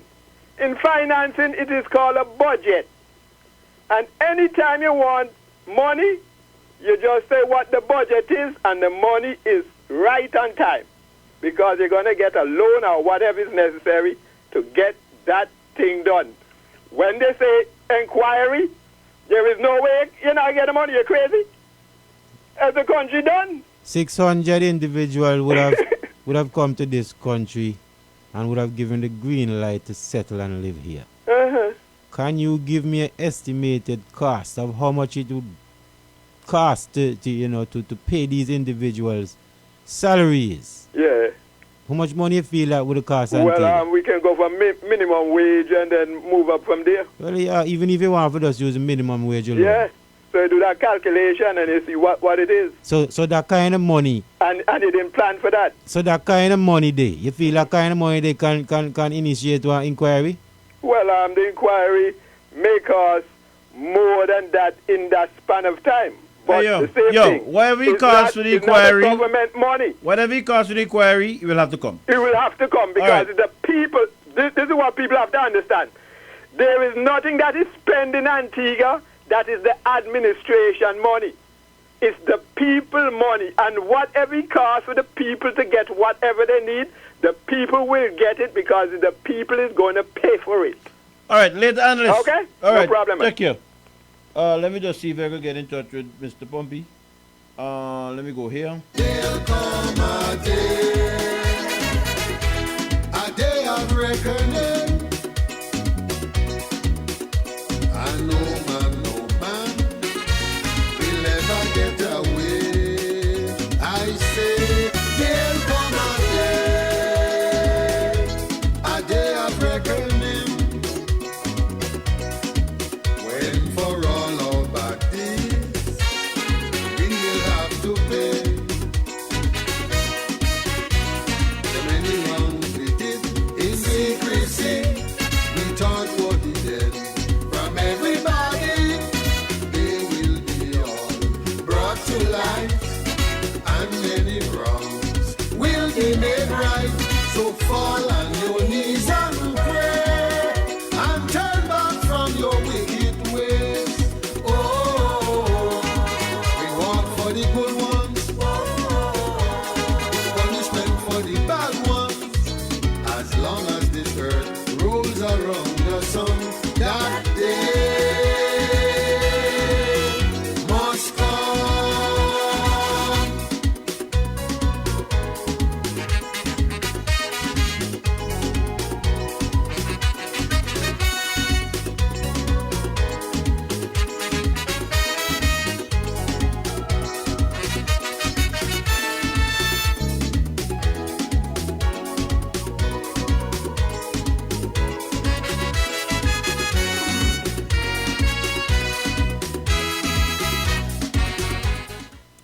Good night, Mr. Pompey. How are you doing? I'm very well, thank you, Beef. All right, you hearing me clearly? Just want to make sure that everything is set properly. I can hear you, but not as loud as the last time I spoke with you. How is that? Is that any better? I can hear you, really. Okay, go ahead. How are you doing, sir?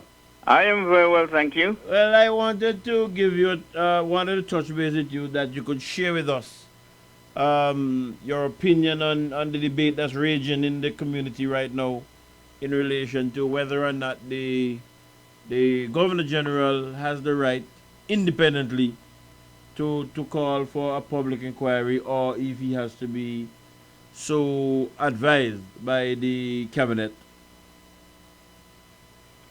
Well, good evening to you.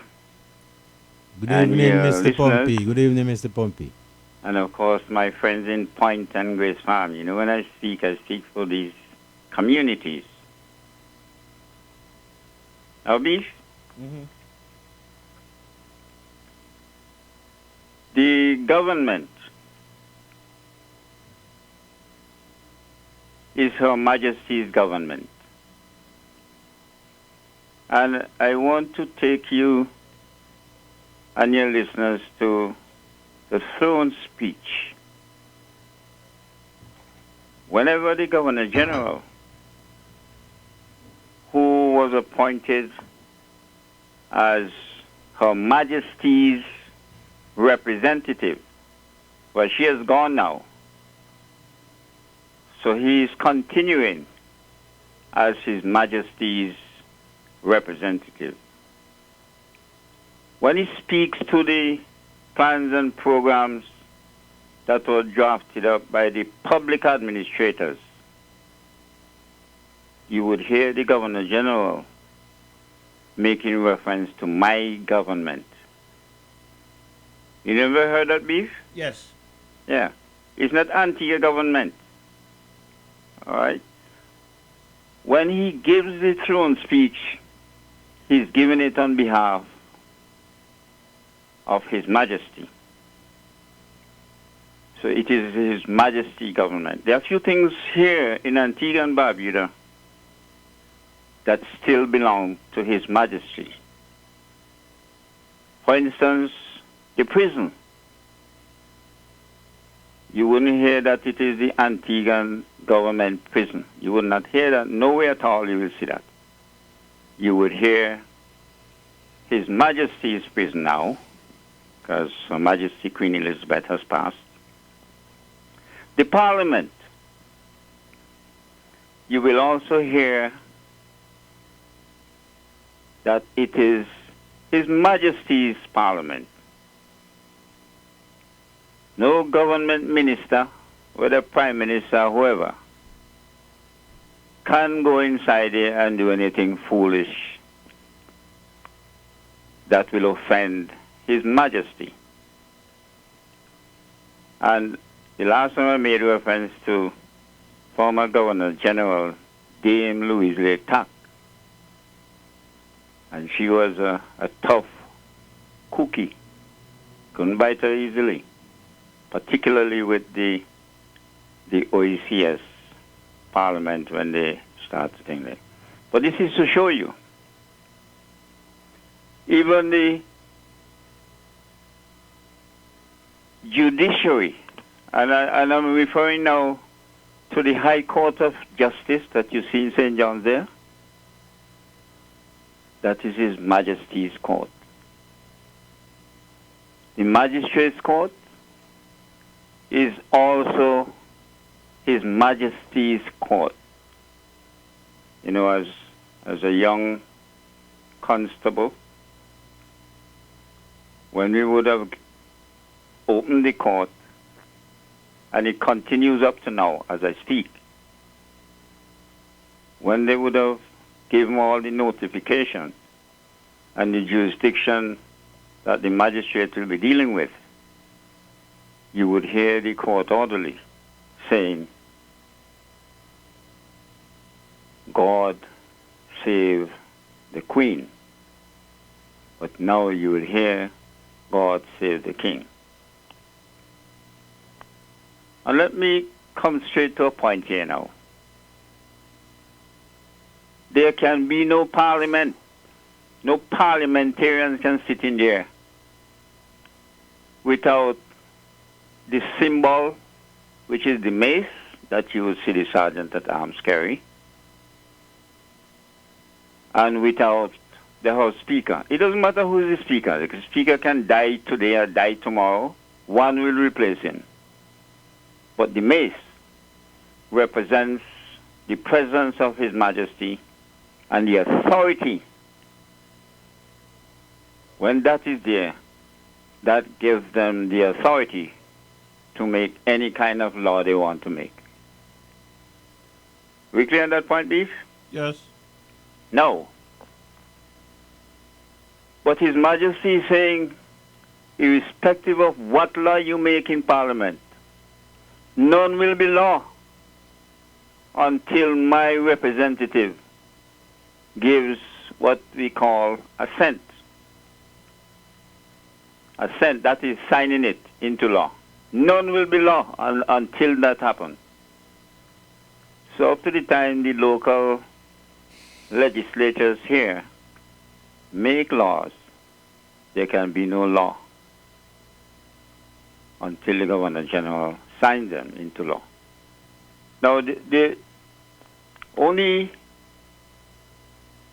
3 names you will see. Is it 3? 4 names you will see in any law in Antigua and Barbuda. You will not see Cedric Cutie Benjamin name in it. You will not see Prime Minister Gaston Brown name in it. You will not see none of the ministers name in it. At the front of any law passed in Antigua and Barbuda's Parliament, you will see whoever is the Governor General with one word above, assent. Then the name of the Governor General who gave assent and the date. At the back of that law, you will see 3 names. You will see who presided there as House Speaker, who presided in the Senate as the President, and who sat there to take notes and whatever as the clerk to Parliament or clerk to the Senate. That's what you will see there. Now, I started out that way to lay the foundation for what I'm going to say.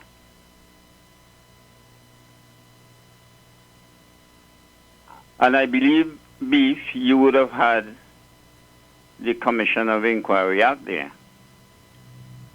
If you don't, pull it up.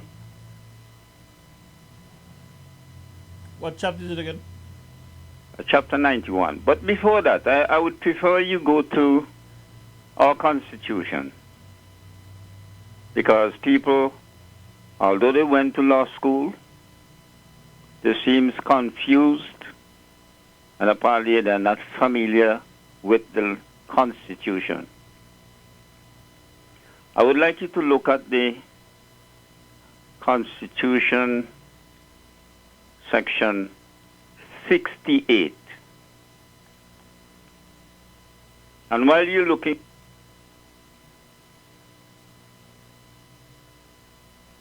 hello?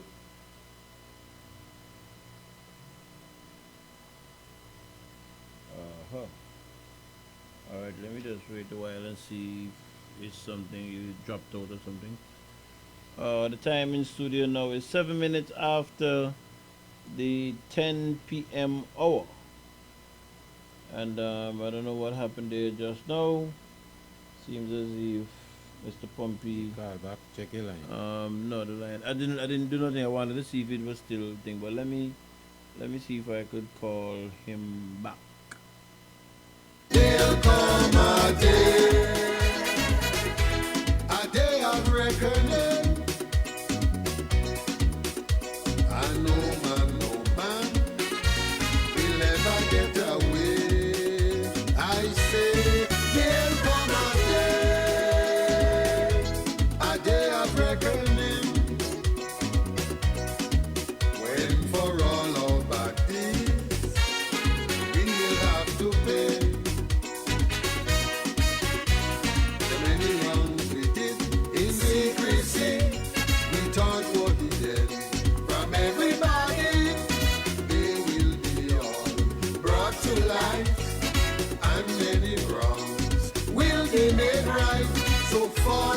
All right, I think that we're back with you now, Mr. Pompey. Yes. Yes, I don't know what happened there just now. I can hear you now. Okay, got you. Yes. I was saying to you and your listeners, I don't know if you heard when I said, let me say this up front. I am not a lawyer. Did you hear that? No, I didn't. Oh, you didn't hear that. Right. Well, I'm saying it again. I am not a lawyer. I have not been to the law school as the 5 King's Counsel in Antigua and Barbuda and the other attorneys at law. So I cannot give a legal opinion. But I'm sufficiently knowledgeable of the law that I can explain it to the citizenry. I have enforced it for slightly over 3 decades. It wasn't longer than that. And I'm sufficiently familiar with it, equally as much as I'm familiar with the Constitution. Beef, do you know the 5, I'm coming to you, do you know the 5 King's Councils we have in Antigua and Barbuda? No. Oh, you don't? Well, for the benefit of your listeners, we have, the first one was Sir Clare Roberts. I'm giving you names, and these are facts, these are reality, so there's nothing for you to worry about. The second would be Sir Gerald Owen Anderson Watt.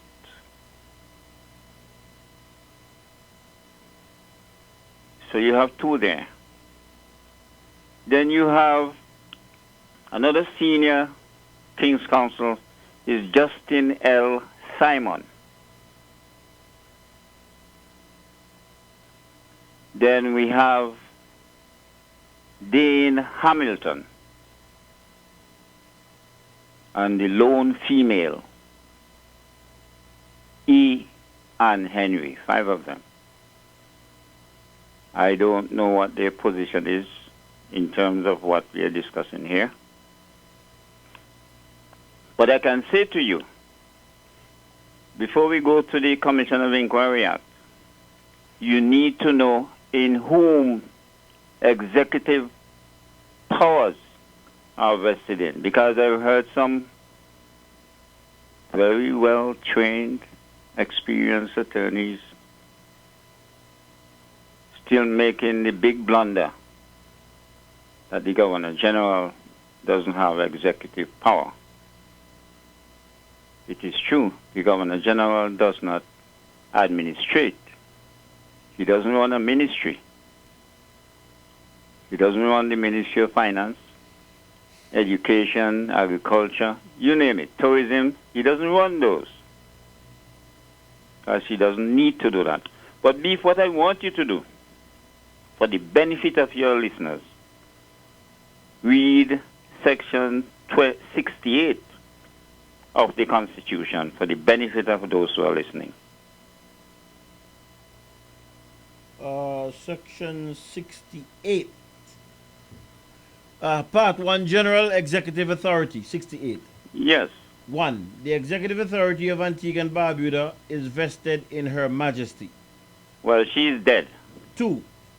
Subject to the provision of this Constitution, the executive authority of Antigua and Barbuda may be exercised on behalf of Her Majesty, by the Governor General, either directly or through officers subordinate to him. All right. Now let me see if I can make that simple to understand. Because the Governor General is not elected to Parliament. It's his Parliament, so he don't need to be elected there. Those who are elected are the parliamentarians. They must face the electorate, that is the people. And the people will decide based on what nice things they tell them who they will elect into the Parliament. And I want to look at one constituency, and that is the St. Peter constituency. That constituency was contentious and controversial based on the representative that the parties contesting the elections were putting up. They had, I think, 3 people in it, and the people decided that they wanted one person to represent them. Well, that is the choice and will of the people. So, what happens there? The winner, Mr. Michael, was not on any party ticket. So he couldn't find himself in the government of the day, which is the Prime Minister, Gaston Brown's government. He couldn't find himself there. And though he went alone, he could not fill the positions, the ministries. He alone couldn't run them. So that is understood. So those who commanded the majority in the estimation of the Governor General, representing His Majesty, once he was satisfied that Prime Minister Gaston Brown commands the majority support, our Constitution says that he must appoint him as Prime Minister. This is the Constitution. But notwithstanding the fact that he's Prime Minister, the same section that you've just read, where the executive authority is vested in His Majesty, he obviously would have told His Majesty, I want certain ministerial functions. And he, being the Prime Minister, could choose any of those functions. And our Constitution under Section 82, you don't have to go there, Beef, says there has to be an Attorney General. And whoever is Attorney General is the principal legal advisor to the government. It doesn't say any KC, which is King Council, or wherever, from London, from Jerusalem, from China. It doesn't say that. But I must say to you, I think there is some part in the Bible that says not to lean on your own understanding. Correct. That means you must get somebody who is competent, somebody who is knowledgeable to tell you some things as well. So it is nothing wrong with the Attorney General and his government seeking third legal opinion. And I need to explain this to you so you can grasp it. A legal opinion will come from a professional legal practitioner. It doesn't have to be from London. You can go to Barbados. There are some bright fellows down there. You can go to Grenada. There's a bright fellow down there. Remember, a bright fellow came here to draft some legislation to remove the London Privy Council as our final court of appeal to go to the CCJ. Do you remember that, Beef? Beef, you must remember that. I remember the man coming and about the bright part. Yeah, well, yeah, he drafted, whatever he drafted, he has, I'm referring now to legal expertise. You and I don't have that. Mm-hmm. Right? And it is no different to you, Beef, who is a trade unionist, a labor man. You can be consulted at any given moment and give an opinion to whoever sought your services. Isn't that so, Beef? Yes. Right. Well, it's the same thing with the lawyers. They're giving their personal opinion as to how they see certain things, how they see and interpret the law. Agreed. But that doesn't have the force of law. Correct. That has to be tested in a court of law. Correct. Right. So my private views have nothing, and that is their private legal views. That has no force of law. You're not guided by it. But there are people who are gullible enough to say that they accept that, and that is the word of God. That's not how the word of God goes. It's much deeper than that. So what happens here is that His Majesty, so when you form your government with all the people on your party ticket and who won their seat and go inside here. That's what His Majesty said. Magistrate, His Majesty is not determining who should be in government. No. That's not the function of His Majesty. Whoever comes up there based on the constitutional arrangement, the Governor General will swear them in. But hear what the Governor General will say to them. Let me tell you all something. Not because the people, and I have to speak this way so that the people in Great Salmon Point will clearly understand what I'm saying. You can put anybody in charge of anything you have here as ministries, whether agriculture, tourism, health, you name it. We know all of them. What I can say to you, none of them will go in Parliament unless they take an oath of allegiance. You have to pledge allegiance to me first before you can sit in there to do anything with the people. And what he says, all right, whoever gets the Ministry of Agriculture, that is not a problem and that is not a concern for His Majesty. Because you have public administration now. Public administrators, those who get the ministry as ministers, and they will do their own administration. Hold 1 second there for me, Mr. Pumpy. Don't lose the thought. Let me just give Joe Blackie a little time to breathe out because I hear him moaning, groaning over there. Yo, let's go every time a team shoot a basket, he groan over there. Go ahead, Mr. Pumpy. Okay, good night, Joe Blackie. Good night, sir. Good night, good night to you. I didn't know you were there. Yes, sir. Yes, Probably you just arrived. No, I'm here from existence, sir. Oh, well, Beef should introduce you a long time. I did. My bad. He was calling you, but I didn't hear him. Yeah, man. Oh, okay. But now his groaning is kind of affecting me. But go ahead.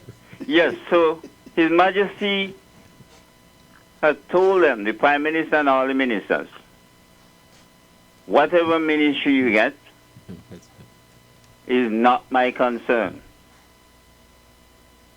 Whatever you're doing, I will have some concern in it, and I will come to that in a little while. So, His Majesty is saying to those who are elected, all that you have done here, I do not interfere in what you're doing there. But anytime any of the subjects complain, whether by petition or whatever, to me, and Beef, I want you to now go to the Commission of Inquiry, Chapter 91. But just before I go, Mr. Pumpy, let me apologize to you. I did not realize I was addressing you wrong, Sir Pumpy. Somebody just WhatsApped me and told me that I was doing that. My apologies. No, I don't want that, No, it's all because, right. I must Beef, Governor General bestowed on behalf of Her Majesty the Queen in 2004 the Queen's Police Medal. And the only time I put it on my uniform is to attend a police week service down in Grace Farm. You know that church up at the hill there? I think it's the Pentecostal church. Oh, yes. I never put it on again. Those things don't mean anything to me. Anyway, let me still give you a handle, sir. Yeah. All right, you wanted me to look at the Commission of Inquiry Act. Uh-huh. And I'm going to tell you where to read down to. The public welfare. What number is that? That is Section 2, Chapter 91. Section 2. Power to Governor General to appoint Commission of Inquiry? Yes. All right, number Beef, 2. stick up in there. Beef, I do not have the law in my hand here. Oh, you don't? Okay. But I know it sufficiently to, if you make a mistake, I will tell you. Okay. So read on for the benefit of your listeners. Number 2. It shall be lawful for the Governor General, whenever he shall deem it advisable, to issue a commission appointing one or more commissioners and authorizing such commissioners or any quorum of them therein mentioned to inquire into the conduct or management of any department of the public service of Antigua and Barbuda, or of any public officer of Antigua and Barbuda, or of any parish or district thereof, or into any matter in which an inquiry would, in the opinion of the Governor General, be for the public welfare. All right, you stop right there, Beef. Now, I am not going to say anything for the 20th or the 21st century, okay? I am not going to say what I'm going to say after I ask you to do something for me. It is for that period of time. If anything is applicable now, I'm not speaking to what is applicable now. I wanted to go back to the top of the law there and look at the year when that came into effect. It looks like July 29, 1880. All right. Okay.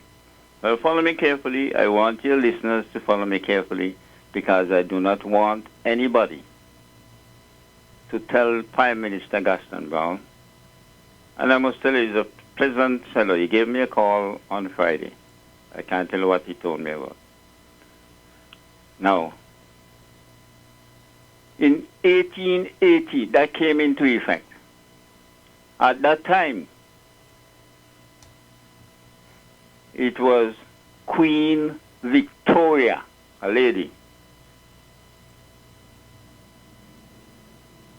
And that is what she said. If I find it advisable, not advised, taking advice from nobody. Are we clear on that? Yes. No, I wanted to read that line again so that people will understand what I'm trying to explain to them. Let me just find it back for the public welfare. Just scroll back up. You want me to read the whole thing from the beginning? Not the whole thing, just from the first line here. Each no, I did that. Go back shall up. be lawful for that section? Yes. It shall be lawful for the Governor General whenever he shall deem it advisable. Okay, stop right there. You notice what the law is saying to him? Whenever he not only shall deem it, not the cabinet. Not only he says he shall. Okay. They They use the word shall. All right. But the point I want to make, because I've heard it being said, that cabinet have to tell the Governor General to do that. Yes, that is not true. I have been hearing that from the government. That's the point I was making. I don't know who you hear it from. I'm not talking about government now. Well, I heard it from the AG, and I heard it from the Prime Minister. I didn't hear it from none of them. Well, me hear them. Well, I'm not disputing that. Me had it recorded too. Okay. Well, right. So it is not cabinet. And no nincompoop, if there is such a word, Beef. That's a big word. Yeah. Nincompoop. Nincompoop. Before I go on any further, find the meaning of that and tell your listeners, because people think it's something degrading. It's not something degrading. How is it spell it? Nincompoop.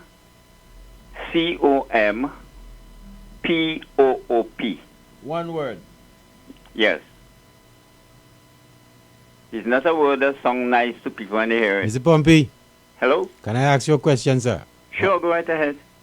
I was asking earlier how difficult it is for the Governor General to determine his role, sir. The Governor General have no difficulty. The Governor General is guided by law. So by you directing Beef to go to the Constitution and reading this quote. This is for the benefit of the listeners. So the Governor General, he doesn't have this at his disposal? I don't know. I'm not here to discuss the Governor General. Okay, sir. The Governor General is my friend, very nice man, Sir Rodney. Nincompoop means a foolish or stupid person. All right. So it's not anything big? No, but me no want nincompoop then.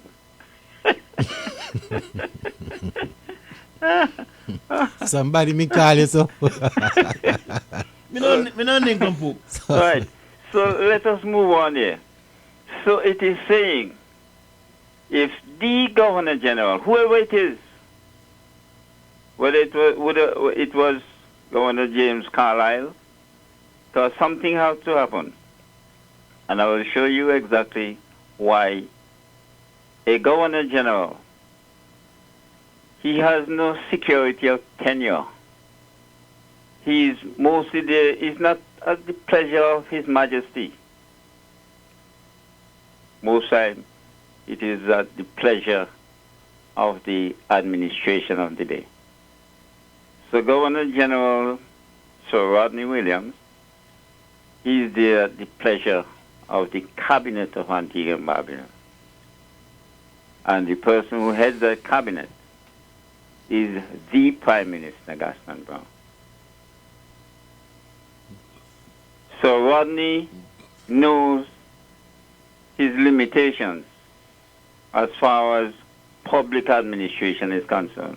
But we're not dealing with that. We are dealing with the inquiry, where it says if he deems it advisable,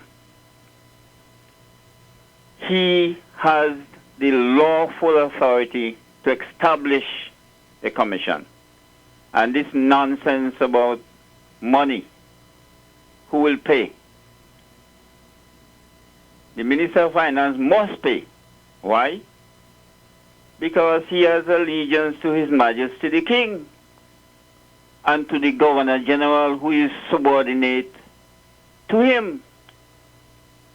You didn't just read that a while ago, Leaf? Yes. Whoever is subordinate to the Governor General. The Governor General really cannot fire anybody. Let us understand that very clearly. Because nobody went into Parliament without the will and good wishes of the people. So the Governor General knows that. He cannot pull up anybody. The Governor General also knows that if the Prime Minister wants him to go next week and he appointed you Beef as Governor General, that has to happen. Because all he has to do is to notify His Majesty, not at Government House, His Majesty in London. And I saw some nice pictures with him interacting with His Majesty. Yeah. Right, so he's saying, if I, Rodney Williams, I think he has another name, Erie, if I, Erie Rodney Williams, Governor General of Antigua and Barbuda, and His Majesty's representative in Antigua and Barbuda, find it advisable, I will establish a commission. Now, we have to understand this. The Governor General is not an island unto himself. Notwithstanding, he holds that nice royal position. Notwithstanding that, a Governor General would be smart and wise enough, very prudent, to have consultation with a Prime Minister. He can't operate in a vacuum, but he has the lawful authority to do so. And if I find I have a Prime Minister who behaves like a donkey fool, I'm not saying Prime Minister Brown is. No. I am speaking 1880. If I had a Prime Minister who behaving belligerent and he wants to bring me down, I'm not sure I'm going to make life easy for that Prime Minister. Can fire me? And especially if I have a profession. And I believe Governor General Erie Rodney Williams has a profession of his own. You have to make up your mind to make sacrifice, really. I am not saying this to influence him to behave in a particular way. I don't want anyone to say that and think so. I can't advise him. He has the Judicial Committee of the London Privy Council, the law lords in England, to advise him, not me and you, and not even Sir Clare. Sir Clare can whisper one or two things to him, and he'll be wise to follow what Sir Clare is saying to him, because Sir Clare is the deputy. But coming down in the same inquiry there, the Governor General says, if in my opinion, it is in the public welfare. If you notice, they didn't put the word interest there. You notice that, Beef? Yes. They put welfare, the welfare of the citizens, the people who put people in Parliament and in the government, which is cabinet, the executive, those are the people who have to look into the welfare of the people. It's not me and you. They have to look into our welfare. And here what happens to the beef. You would note that our Constitution allows for the Privy Council to provide service, legal services, judicial services to Antigua and Barbuda, the people. It's not the government. Government is part of the whole thing. And this is why when you look at the founding constitutional principle, you remember we speak about that last week? Yes, Beef? yes, I did. Right. That founding principle speaks to the law as symbolizes the public conscience. And it says you mustn't have private views or you mustn't have expediency of anything you're doing. But the key part, when I asked you to read it, was for you to see that the state is also subject to the law. It's not because the state makes the law. The state must also conform to the law. So it says, the only how a Governor General can know something not going well with the welfare of the people is when the Governor General receives petition. 2 and 3 people can sway the Governor General because a great majority have not been affected. But if you have petition, say numbering 6,000 people, or even 8 or 10,000 people, out of 100,000 people, the Governor General must listen. He has a duty to listen.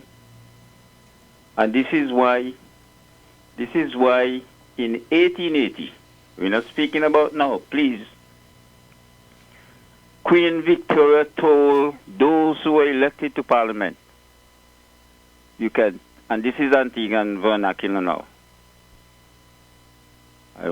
This is the street talk you're getting in now.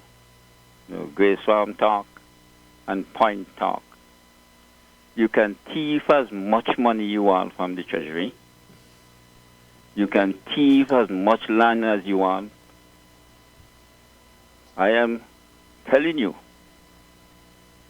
you're going to be subjected to a public inquiry. They must see what you thief, they must hear what you thief, they must know what you thief. This is 1880, and I'm not talking about now, please, so nobody relate what is happening now to what happened in 1880 when that law was made. And to show you the regard they have for the king, because it's the king law. If the king doesn't give royal assent through his Governor General, they cannot be law. We had a revision in 1992. You don't know about it, Beef? No. By Sir Wilfred Jacob. And they never interfered with that law. Never. He never interfered with that law. From 1880 to now. You check it and see how many years that is. So, when the Governor General decides he's going to do that, establish a commission of inquiry, is when he's looking into the welfare of the people, not just the few people who sign a petition to him. He's looking at the 100,000 people that we have in our society, in the nation, and call it the population of the nation. That is what the Governor General is doing.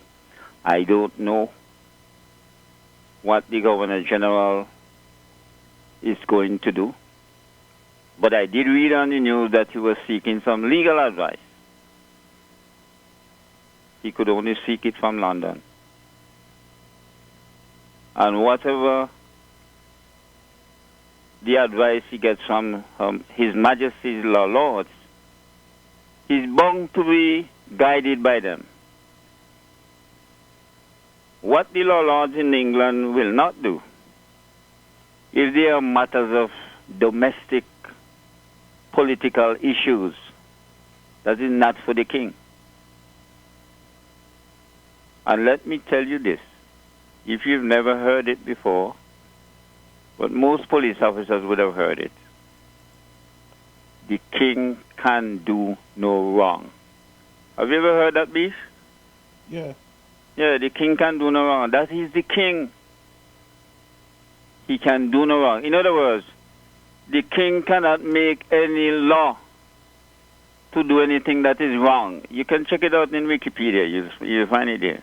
The king cannot make any law to do anything that is wrong. And so the king, in a constitutional monarchy, has complete immunity from prosecution. The king will quicker have you cited, you and I cited for treason.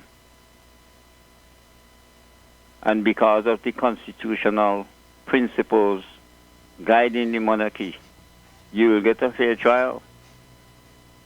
Not saying you wouldn't get a fair trial, you get a fair trial, but they will find me and you guilty because we are treasonous to the king.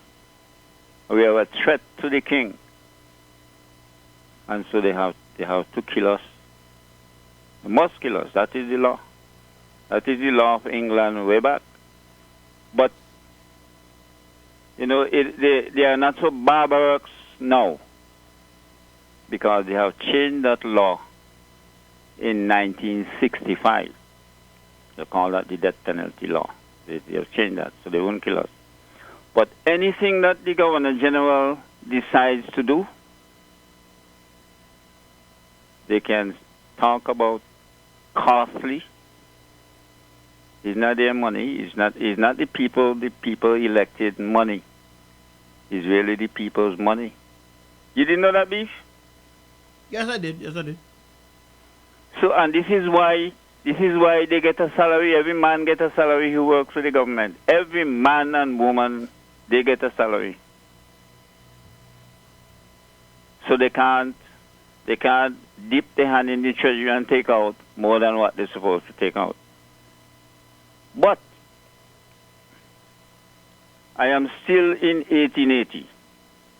If you decided you're going to have a I have to tread carefully here, so let me put my thoughts together. If you decide that you're going to establish an airline back then in 1880, you have to be sure that everything was above board. Because the same act that you have there, Beef, would have been applicable to you. And the same thing would have happened. But let me come to Antigua now. You would recall some time ago a Minister of Health by the name of Bernard Percival, my good friend, Bernard Percival. Has another name, I don't remember it. When he took over the Ministry of Health, he said that all I see there is a cesspool of mess. Mess, did he say? I think he said corruption. Oh, yes, I just remember. Now you remind me, right? Good. I wanted to use another word, but it would be too graphic to put it on this, on your radio program. Right, he said he discovered that. A cesspool of corruption. And you would have noted that pressure was brought to bear on former Prime Minister Lester Bryan Bird. You remember that? Yes.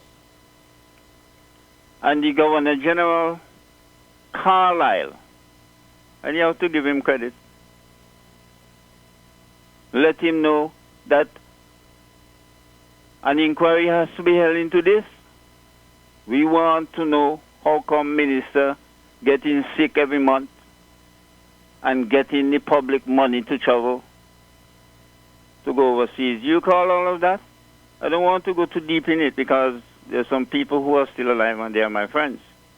But I'm only showing you the power of the Governor General. It wasn't Cabinet who ordered it. It was Governor General Sir James B. Carlyle, Beethoven, B for Beethoven, Carlyle. He let Mr. Bird know, well, you have to do this because it's me, the people I'm looking at, to protect their money. They want to know how much money came out of the kitty for the medical benefit scheme. And I have a good friend. He's still my friend. Fellow named Elmi Jarvis. Still my good friend. And the reason I say that is when he was being tried with others, I went to the court every day, sat there with him. He had a couple of attorneys. Mr. Boyne was there representing some, and a lady from St. Kitts was there. Now, the reason that he got the 2 years from Justice Michel is because Justice Michel told him, and it's not nobody telling me this, I was there.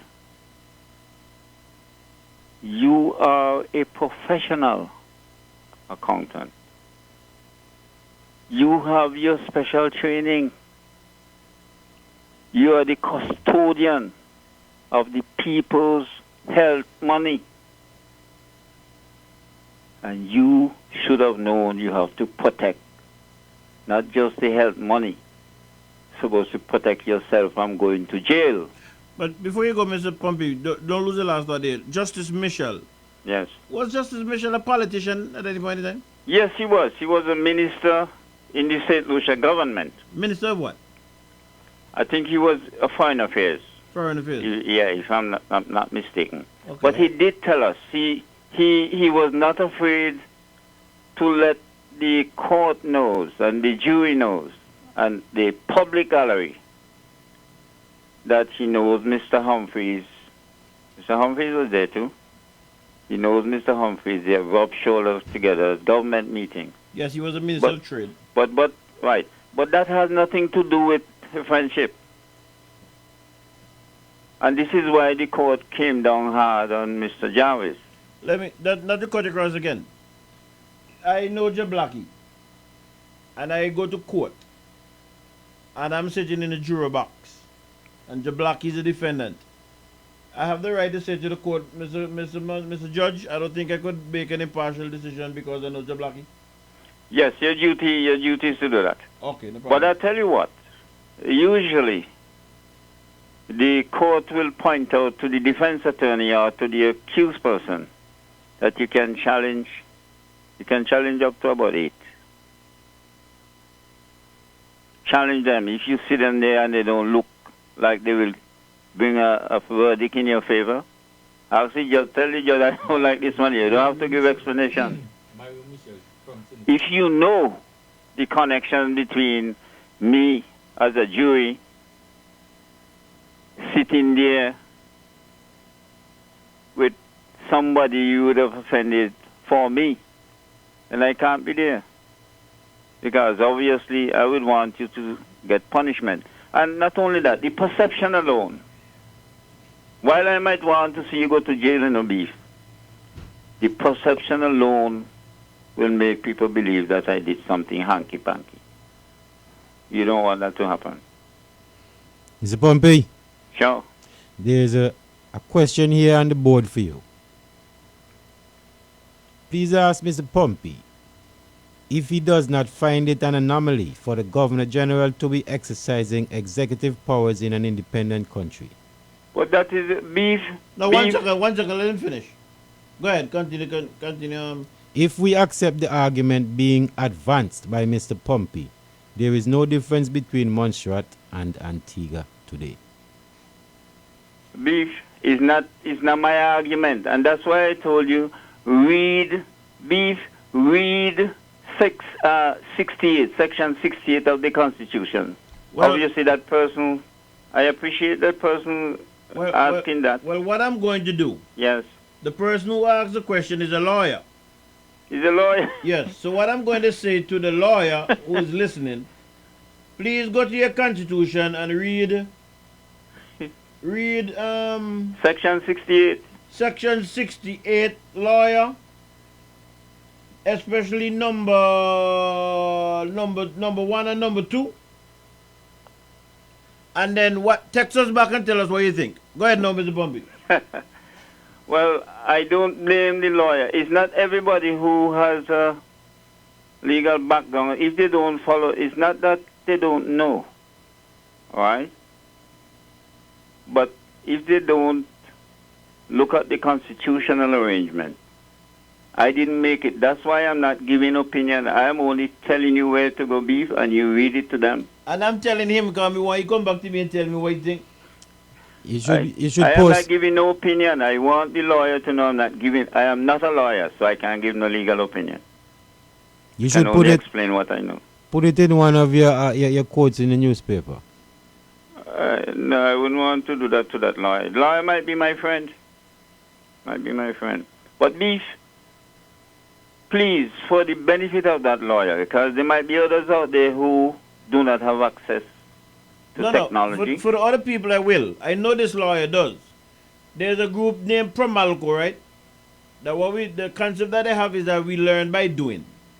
So if that lawyer goes and read for himself, he might stick a little more than if I read it to him. So I'm not going to read it to him. I know he's listening, and I'm saying to you, I haven't called his name. Okay, he said, I've read all that, my friend. He said, I've read all that. So I don't know if it is that he don't agree or he don't understand. Well, I would want to believe the latter. You don't because understand? The Constitution is made very clear and simple, even for the 10-year-old grandson of the Attorney General and Minister of Justice and Legal Affairs, Stedway QT, Benjamin. Is the grandson. The 10-year-old grandson would understand the Constitution. I understand. But sometimes, when some things, like some people supposed to know that my team is the best, so they don't understand. So it's all right. Go ahead. You continue. All right, yes. So what we're saying here is that once the Governor General is satisfied that it will be in the welfare of the citizen, nothing prevents him from acting on behalf of the citizens. And it has nothing to do with, if you notice the law, the language of the Constitution, the Commission of Inquiry Act, it is lawful for him to do that.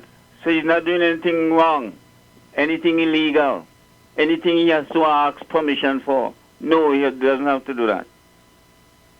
And if I want to show you how, I might want to look at the Prison Amendment Act. You remember that amendment to the Prison Act? The law placed the power and the authority in the Governor General to deal with His Majesty's prison. But somehow the executive wanted to take it over. You recall that? No, I don't. All right, you will know, and then you will tell me that you just remember. The executive went to Parliament in their capacity Yes. as legislators, as parliamentarians, and passed a law. It's not Mr. Benjamin, so nobody at our Parliament says him, because he's not Parliament. He's not the legislative body. He's only a member. All of them passed the law. Who carried the bill to Parliament? He has to table it on behalf of the government. He has to do that. He's the principal legal officer. And who is the advisor to the government? He, too, is the advisor. So who do you advise the government on the bill? Well, his duty is to advise them. Okay, you continue now. If they decide, well, to hell with that. To hell with that. We are still going to debate and pass it. But it doesn't appear so. Because I'll tell you why. When they remove wherever the Governor General name appear and replace it with the minister who would have been responsible for legal affairs, trouble was brewing. And trouble did brew. because a notorious, cold-blooded, senseless killer, a man who killed his wife at Epicurean in broad daylight where everybody could see. He was released from up there. You remember that? Well, you're lucky, man. Well, wait. And this is why I have to commend Prime Minister Brown. The law is still there, you know. And I believe they're afraid to go back to Parliament and change it and put back the Governor General. Okay? That in itself is an illegal law existing on the books. Prime Minister Gaston Brown told somebody, I don't know who he told, I want every one of them that you release go back in the prison. And as I speak to you, they were returned to the prison. Those who were held by the Immigration Department to go back to Jamaica, especially the two men who killed a youngster not far from me here in Silver Farm. You remember a morning, broad daylight, two men go and chop up a young man up there? And the three of them? Two of them. Okay. Two of them. Okay. Two of them. Right. So they went back to jail. I think an appeal was filed by the Director of Public Prosecution, Mr. Anthony Armstrong, and that is still pending. That hasn't come out yet. Hold your thought, as you just mentioned Anthony Armstrong. And I want to go back to the lawyer have written back. He said, this is why we need constitutional reform. Antigua is not a colony, and the Governor General should not be exercising executive powers. It is an anomaly and an aberration. Time will prove me right, and I am happy for the current debate. So, there is some acknowledgement that what you're saying is correct. No, right? But hear what I'm saying. Just in the passing for this person, when we talk about constitutional reform, just imagine if he says it's an aberration, but just imagine if the law did not give the Governor General that right. That right was with the cabinet. How would you balance that now with the welfare of the people? I'm just putting that to the lawyer so you understand. You understand the point I'm making? Yes. Okay. It's just like with the highest court. Yes. And you just mentioned Mr. Armstrong, and you're not saying this, I'm saying this. Just today or yesterday I was thinking about it. Mr. Armstrong was the DPP when the situation happened with Mr. Benjamin, right? He was the one that says no, not to charge. I learned that. Well, I just heard the name, and that when I heard it, it came to me. He said that. We know that went through the Privy Council, and eventually the Privy Council ruled how it ruled.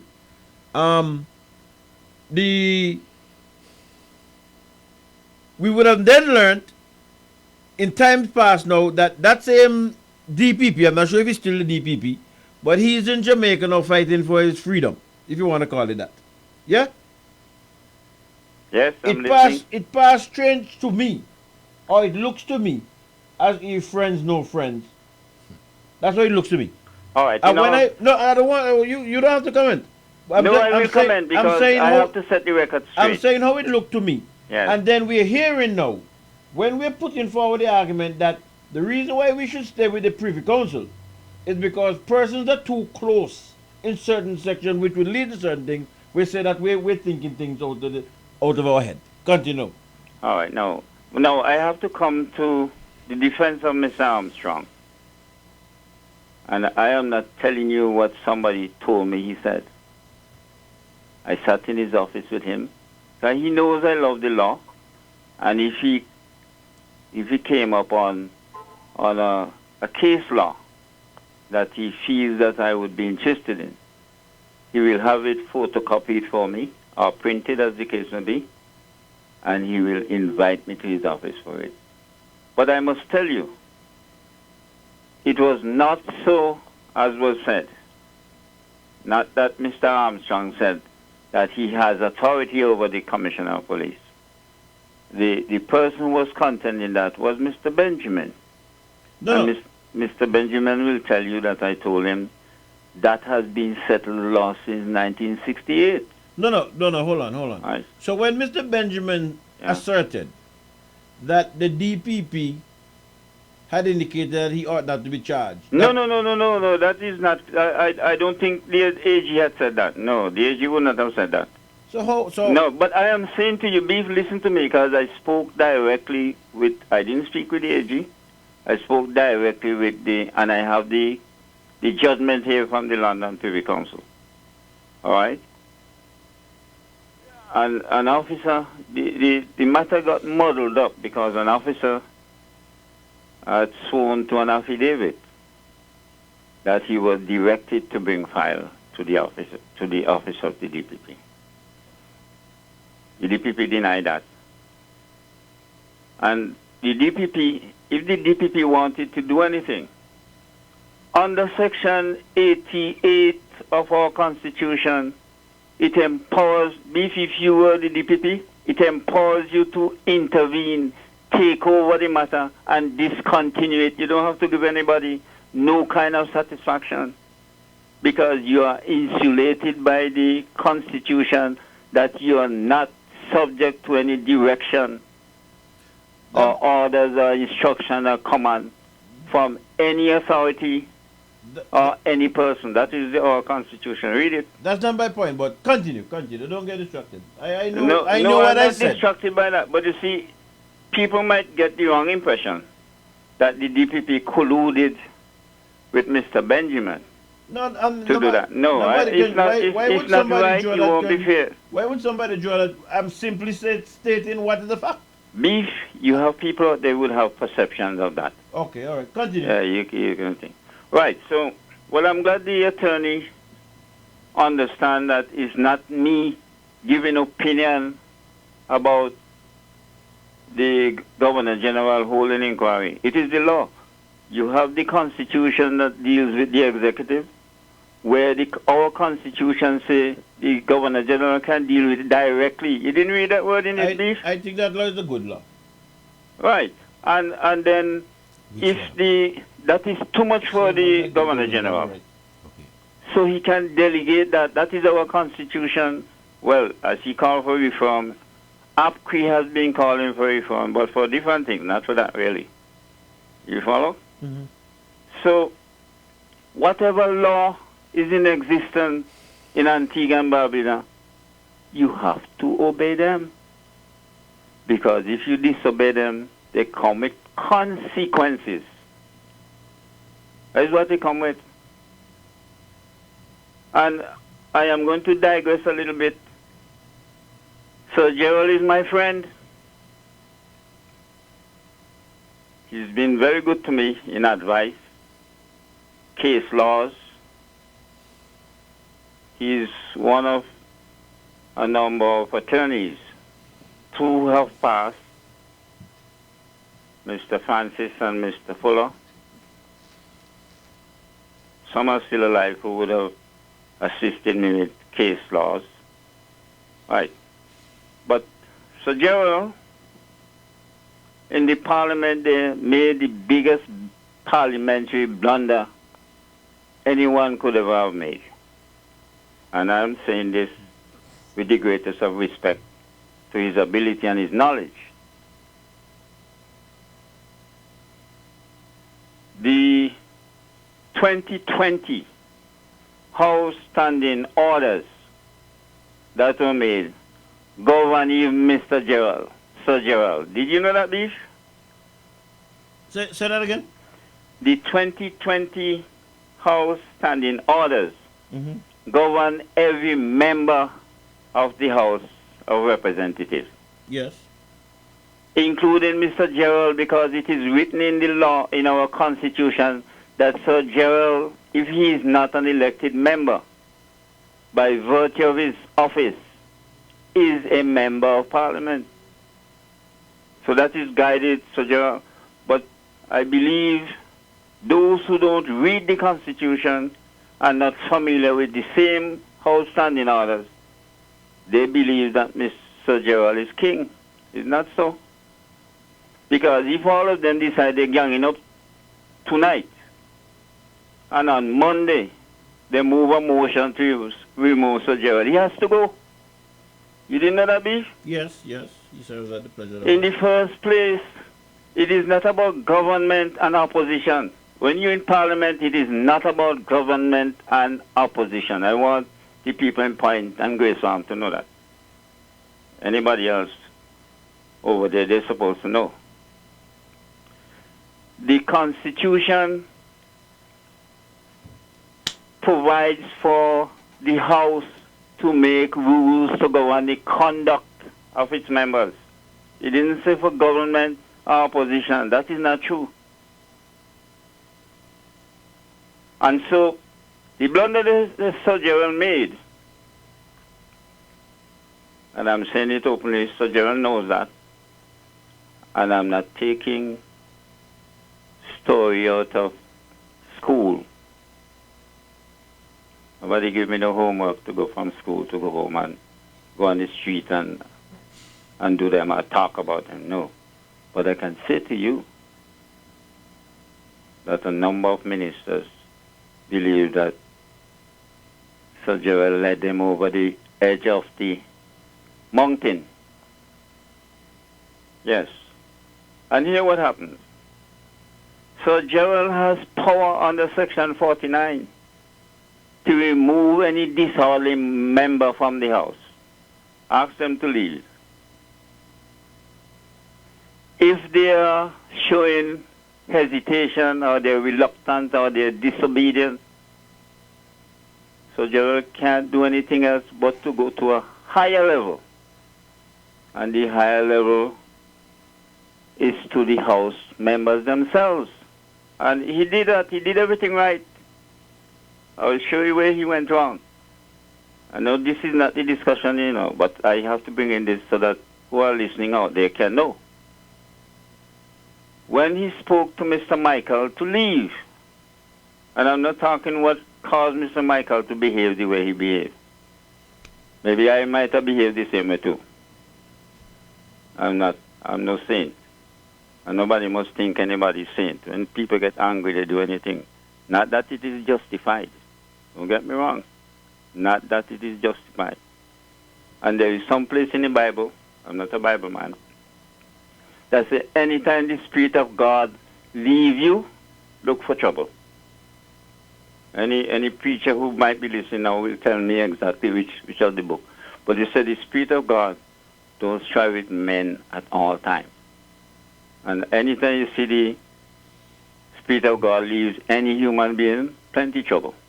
And that is what happened when the Salvation Army Major or the Captain Maxam, when he asked for blessings on the proceedings of the House, as soon as he left, trouble broke out inside it. Because the Spirit of God left with him. But yes, what happened there with Sir Gerald? He realized, and he was right up to that point, they're correct. He named the disorderly member. He identified him to the House, and he put the matter before the House. Where he made the blunder is this. Instead of, and I will share this with the listeners, and I believe some government minister might be listening to see where they may have been deceived or tricked. In the old House standing orders, which I have from since I was a sergeant at arms. You see this fellow with the mace here? He's the sergeant of arms. It has may. When you put those matters to the House may. But in the new standing order, somebody change it, and they can't say it's a general who may have caused the news to change. They can't say it's him. I'm defending Sir Gerald there. They move from may to shall. You didn't know that, Beef? Yes, I do. Right. Shall. That means it's mandatory. You have to move a motion. But Sir Gerald didn't give them any chance to move any motion. What he did was to put the penalty of 3 sittings suspension for Mr. Michael. Well, as far as I know, any time I see a cart pulling a horse, I run in. I am running if I see a cart pulling a horse coming down any kind of road. So there is where he went wrong with that. And I like him. I tell you why I like him. When Sir Gerald is right, Sir Gerald will hit the airwaves batting. But this time Sir Gerald is keeping a little quiet. And I agree with him. But coming back to our Commission of Inquiry, and I don't want to be repetitive. So it's reasonable for me to say that you're of the opinion that the Governor General can make the call? Not opinion, I'm telling you what the law says. As a matter of fact, privileged information that reached me, the Governor General has been so advised. And the Governor General has a duty, not to himself. The duty he has to himself is to perform it, to discharge it. The duty is to the welfare of the people, the citizens of Antigua and Barbuda. You saw those 5 proclamations, the founding principles at the beginning? They are not written there for joke, but a lot of people who were elected into Parliament, they don't know because they don't read those. Some of them don't even remember the 3 oaths that they would have taken.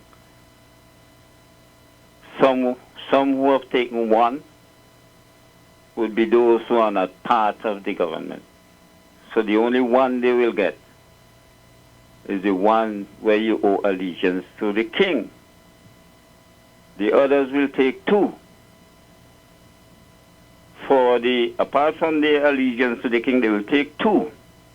And those 2 would be for the office that they hold and secrecy, things that discuss at the highest level, they are not to let me and you know. But Cabinet has an overriding power to tell us what we need to know. Well, tell us what they need us to know. It doesn't always work where you need to know. So it's not about opinion or beef. It is the law. And you have read it there in chapter 91, that it is lawful for him to do that. And he doesn't have to wait on anybody to give him any advice. But as a Governor General, and I'm being repetitive here now, it would be foolish if he did not consult with the Prime Minister. He doesn't have to meet the Cabinet. As a matter of fact, there is some part in the Constitution where Cabinet must report to the Governor General periodically. You didn't know that, Beef? I knew. Yes, they have to report on the government, how the government is functioning. To His Majesty, through the Governor General.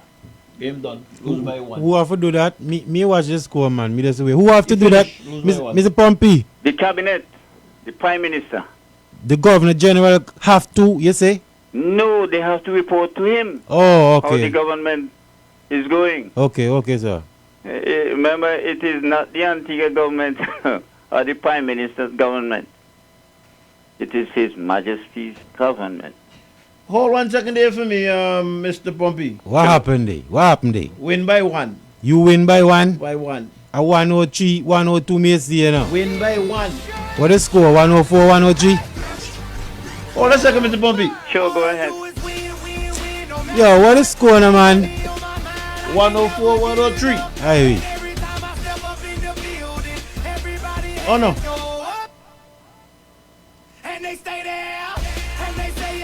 The game done, man. 1 second left. Go ahead, Mr. Pompey. Yes, it's written in the Constitution where they must report to the Governor General from time to time. All that is part. And you even the police commissioner, Mr. Rodney, he has to go down there from time to time. You hear the name of the police service? Mm-hmm. Royal Police Force of Antigua and Barbuda. So you have the prison, you have the 2 courts, the High Court and the Magistrate Court, and you have the police force, Royal Police Force of Antigua and Barbuda.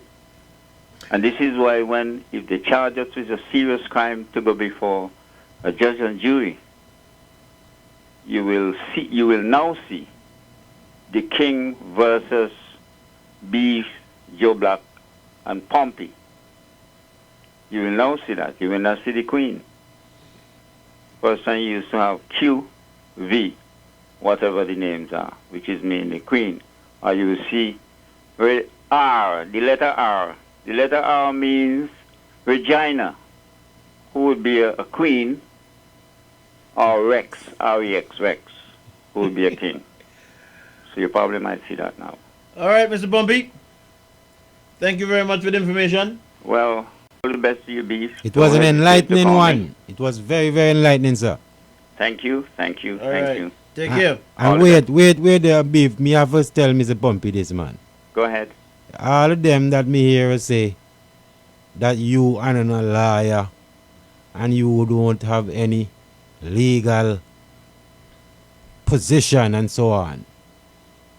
Listen, Mr. Bumpy, I want to say this to you, sir. You're a better fish here in this country. And keep on doing what you're doing, sir. Well, thank you. Well, let me say this. For those who are saying that, I shouldn't even respond. Because whenever I go to any program, I let them know I'm not a lawyer. But I'm not a guinea pig either. I'm not a rabbit. I'm not a just comer. Those who would know when we had the justice program, which was chaired by the present Attorney General. You all recall that on ABS TV? Pardon me? When they had the justice program. Yes, sir. Yes, sir. You sure? Yes, I am familiar with it. I rub shoulders with some of the toughest lawyers you have there.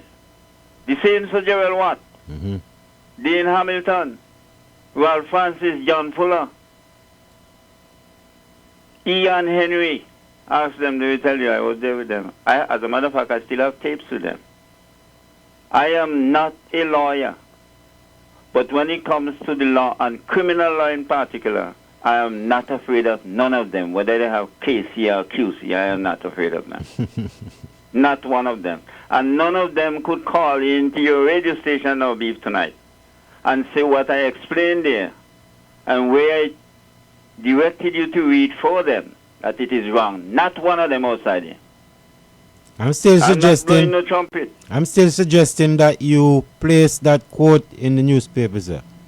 Well, no, not for that. For something else. But as a matter of fact, I will tell you this, and for your listeners, I'm going to have a commentary on Monday with what happened in Parliament, and this is the title of it. Write it down. Assat buckle under Jerry, Gerry, atric pressure. You ever heard that word? Geriatric? Not one there, no. Pressure? Geryatric. There's a separate word over there, but I put that in inverted commas.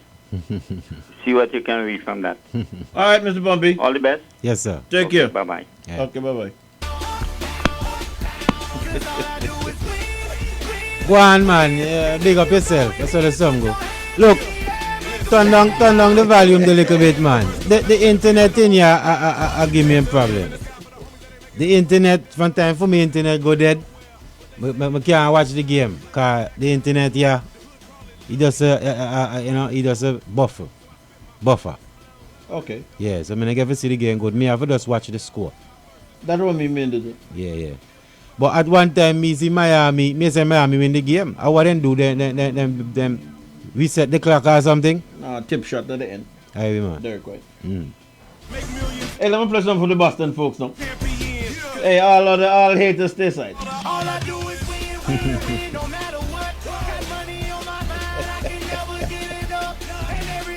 Boy. Listen to this. Listen to this.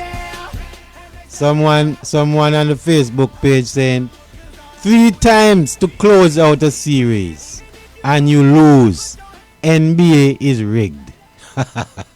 Somebody in the back Boston. That's all we can tell you. Well, listen, Miami win 3 game blow out and Boston look close like they can even scrape and win. And you want to tell me them they win 3 games back to back? That's NBA week, brother.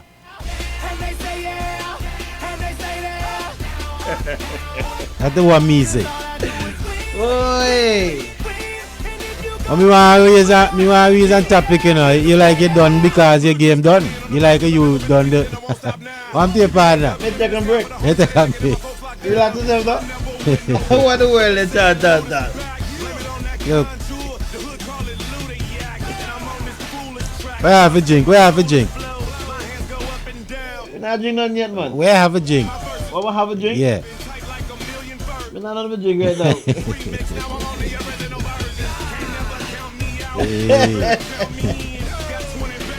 Wait. Let me check my WhatsApp. All I do is win, no matter what. Money on my mind, I can never get it up. Hey, today was Saturday? Oh, Monday night is going to be a party in the garden. Hey, make sure. For the faithfuls. Let me ask you a question. Hey, man, I don't want to talk to you yet. Let me just say when we win on 30 seconds. Don't ask me the question yet. Okay, me done for that. Now watch nothing. Hey, what a thing. Edwin Hughes says he don't know. They can't go to Boston and win game 7. Well, I want to really be good. But boy, me can't see how that ain't gonna happen. Hey Branty, Joe Blackie, NBA definitely rigged. And me back you, Brantley. Branty, me you on the same page. Hey, look, Baba collect for you, or Baba collect for she. Hey, make sure choose the morning bright and early. Hey, remember Joe Blackie. On Monday the next game? Yeah. When they call me Tuesday, just say, beefy me right. That's all I say, beefy me right. That's how you go. I'm going to send you the video tomorrow morning, guys. Hey, talk to me, Joe Blackie. You tell me you wanted to raise, let me just tell off the night now. You wanted to raise something, go ahead. Where are we now? Where am I? I need to reschedule. Alpha Nero. Yes. As a matter of fact, I had that, I have that on my what time is it, boy? 11:23. You know, when it come time from them kind of time here, them time like for look for get out to the area. Because you know things are good. But go ahead, Delphinaire, what's the latest you're hearing? I hear that the sanctions haven't been lifted. Have you heard that? Yes. From the last thing I would have heard is that the sanctions have not been lifted. That's correct. I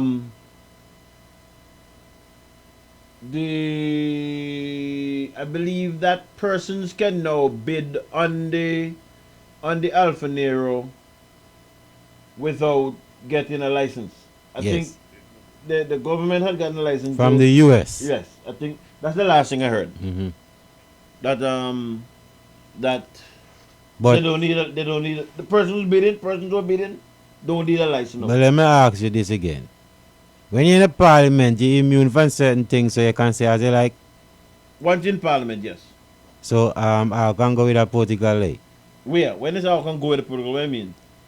Okay, let me phrase it. The Prime Minister stated in parliament that the sanctions were lifted.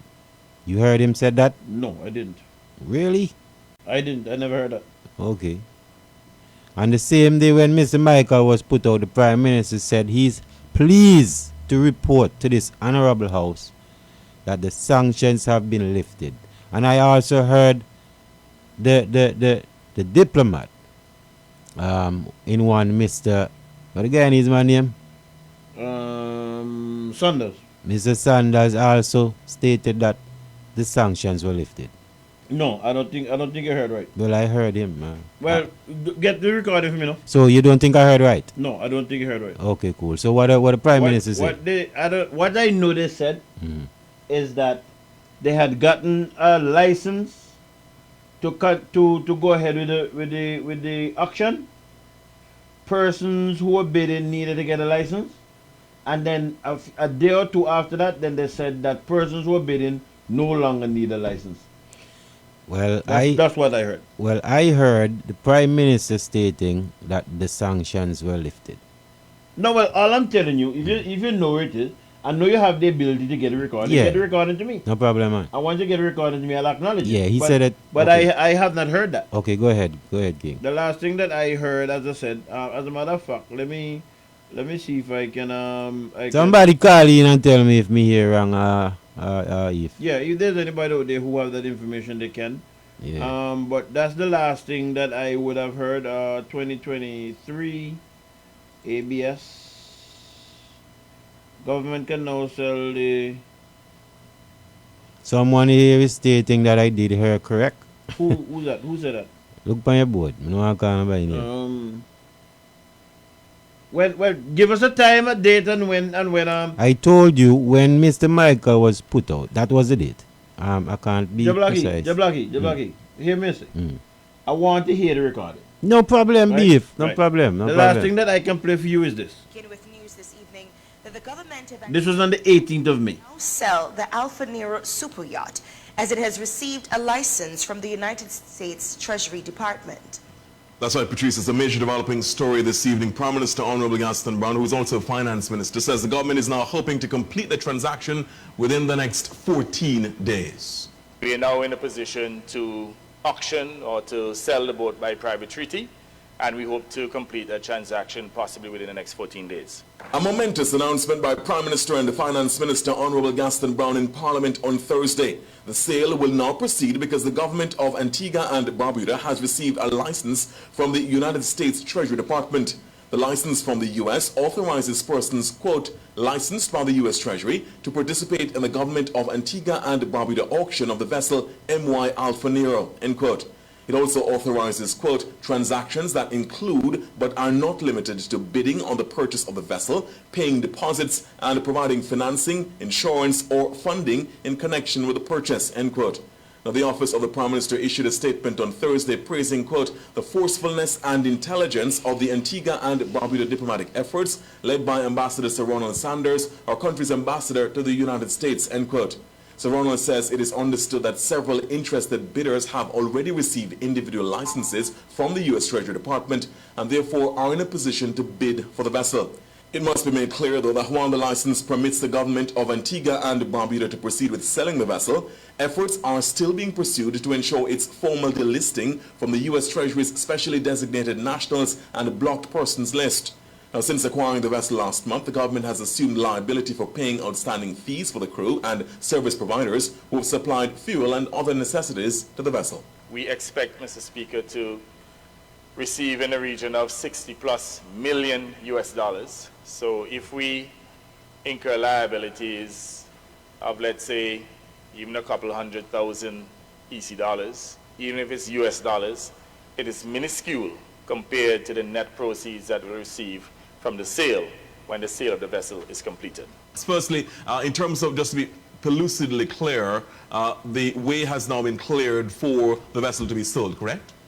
Absolutely. We are in possession of a license delivered to us this morning by the Office of Assets Control of the United States Treasury, giving us full permission and unfettered permission to hold the auction and by that auction to sell the Alpha Nero.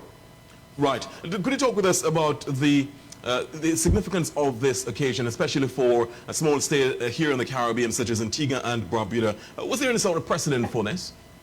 Well, I understand that this has not been done by any state, let alone a small state. The United States Congress applies sanctions on persons and entities throughout the world every day. There are thousands of entities and people on that on their list. However, they're not geared to removing sanctions and issuing licenses once they have put that process in place. So Antigua and Barbuda actually worked with the United States to create a whole set of rules on how this is to be done. And that's really quite remarkable. There were no rules. There was no playbook. There was no pattern to follow. We created this mechanism together.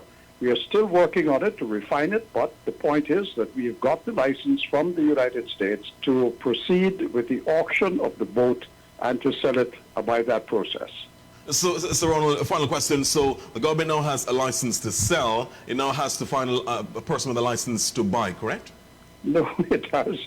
That is not in shortage. I think last time I counted, there were at least 15 potential buyers for who want to bid for the yacht. What the government has to put in place now is a bidding process for it. And that means that they've got to set up the bidding process. It is going to be a closed bid. So, because if it's an open bid, of course, everybody knows what everybody else is bidding. And so what that will lead to is a race to the lowest denominator. And what we would like to see to go to the highest denominator. So it will be a closed bid. People will bid on what they think the vessel is worth. Those closed bids will eventually be opened. And the government's announcement, as I've heard it, is that the highest bidder is going to be the purchaser of the vessel. Now, the license we've got is going to help the person who wins that bid, because along with the license comes the right for that purchaser to deal with U.S. businesses of any kind for any transactions related to the vessel, which includes buying spare parts, maintenance, security, all of that. They will get when we are selling them the boat, they will get that right as well as part of the license that has been given to us. So that's a big boost for the persons who are bidding. That is the last thing that I have. Can I ask you a question? Sure. You have access to questions to ministers? Last sitting in Parliament? I'm not sure that I took all of them, but I took some. Well, the question was put to the Prime Minister via questions to ministers. That's where I heard it. Just get me the recording. Yeah. Just get me the recording. The only thing that I kept from that was when the question was put in relation to the AP's owner. I think that was about it that I have here. Who would have put that question, Jim? The leader of the opposition. Pringle? Yeah. UPP. UPP Jamal Pringle.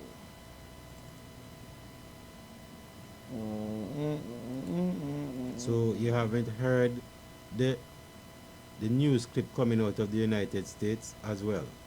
No. Okay. I'll have you equipped with them tomorrow. Yes, I would appreciate that.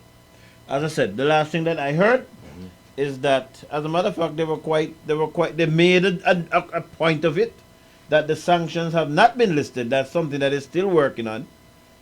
They have the license now to go ahead with the bid. Persons who are bidding needed to get a license from America. But then a day or two after that announcement, they came back and said, as a matter of fact, I think I'm supposed to be able to find that now. They came back and said that they no longer now need the... They try to find it, but now for me... You're not going to find it, man. My internet dead, and this internet now... You're not going to find it, trust me. But you're not going to find it. What am I not going to find? You're not going to find where I say. But I'll wait for it. U.S. will remove sanctions liability. I think this is the part here where they said the sanctions liability. Let me play it. This country's most recent deliberations with the United States Office of Foreign Assets Control, or OFAC, have been promising. This means another step has been taken to sell the Alpha Nero superyacht. So says Antigua Barbuda's port manager Darwin Telemac. Antigua Barbuda's government had been seeking to absolve itself of sanctions-related liabilities associated with the vessel and have them passed on to the new owner following the sale. Yesterday we got word that the U.S. government has also decided to broaden what they are prepared to do to assist the owners in not having to go through some of the rigors of getting the issues of the liability themselves. They're going to absolve it through what we are doing. So we're applying to them for removal of sanctions, and they're now saying, okay, we will not only do that, but we will include the removal of the liability from the new owners as well with that initial application that you're making. Telemac reveals what this now means. When the owner gets it, they don't have to do any such applications. It's all done and they can go with it. So that makes it even more exciting. Hopefully the bid can go up because of that and we can get a little bit more money. We are hoping that that happens within the next couple of weeks or maybe days. I would say it's imminent. And as for potential bidders and when the green light will be given, OFAC has everything they want from us. What we want from them now is the license to say go. They gave us yesterday a list of names that they approved to be part of the bidding process. We may get a few more in the next few days, but I can tell you once we get the license, the PM is ready to indicate to me and the group to go ahead, press the button. We will be auctioning that vessel. The highest bidder gets it, and we will receive a check that will be given to the Accountant General, who will then ensure that Antigua has some funds from this process. The port manager has credited Antigua Barbuda's ambassador to the United States and the OAS, Ambassador Ronald Saunders, this country's permanent representative to the International Maritime Organization, Ambassador Dwight Gardner, the team from the Attorney General's office, and Prime Minister Gaston Brown for their support to expedite the sale. For ABS News, I am Ursula Charles Jr. All right, so you would have heard that was the day before. That was on the 17th. That is the day before when it was on the 18th now that they announced that they got the license, that they could proceed with the auction. You understand? Me find some, you know. Well, play Wi-Fi. Tell Wi-Fi firstly. Hold on. This is the clip coming out of the United States. Saying what? That the sanctions haven't been lifted. But no, play the one. I want the one to say that the sanction is lifted. Let me try to find that button. Right, that's the one that I want. Because I'm saying to you. You know access to the questions to ministers? No, I don't. Okay. No, I don't. This internet, you know, working me good at all, my boy. Okay, well, we'll come God's Spare Life next week. Saturday, God's Spare Life.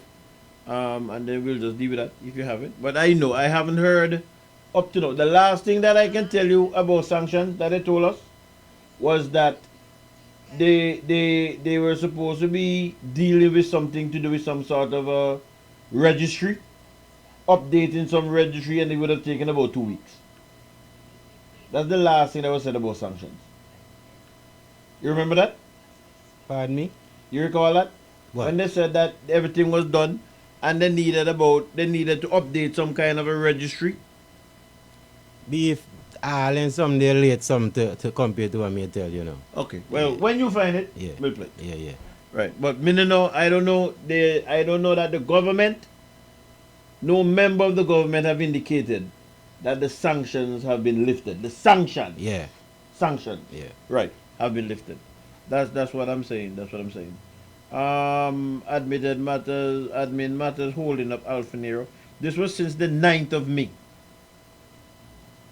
That was since the 9th of May when he said that. Sir Ronald Sanders has been leading the efforts in the United States to have the vessel removed from the sanctions list.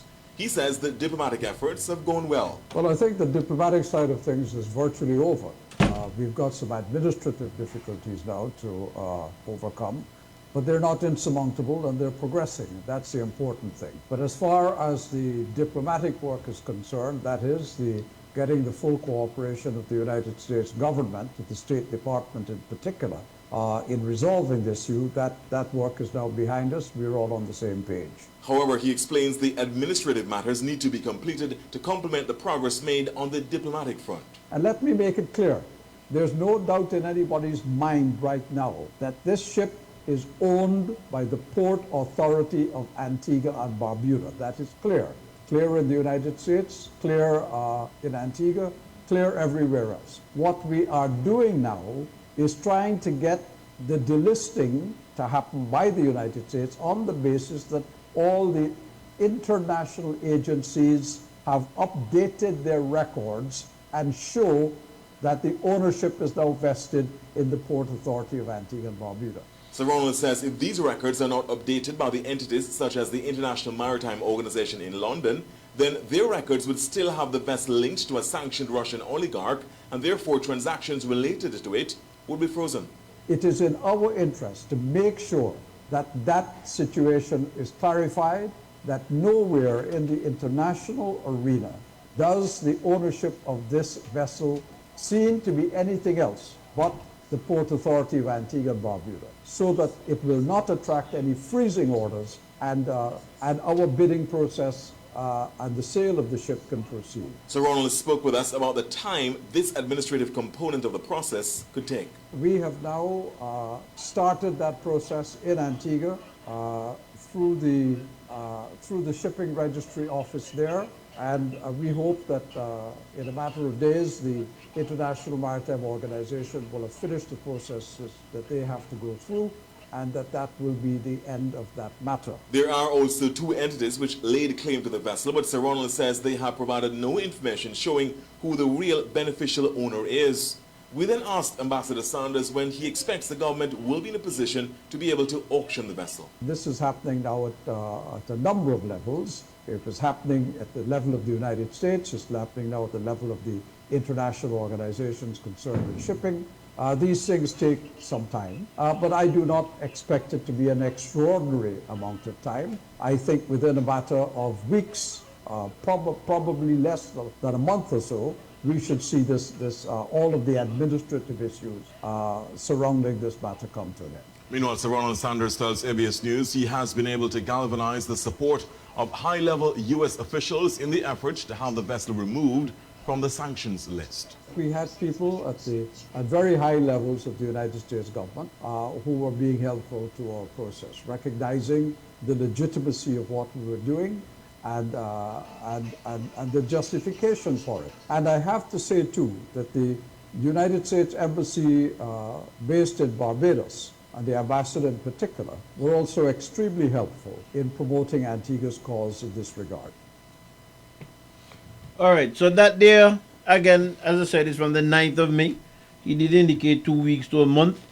That will put it against the 9th of June. That's the last thing that I know. And I can't see, well, I'm not God, but I can't see that is said, and I don't know, and I don't have that recorded. Long time to touch base, man. Man, even touch base. Touch base with who? Now watch not me tell you half here. You know what I mean? Yes, I.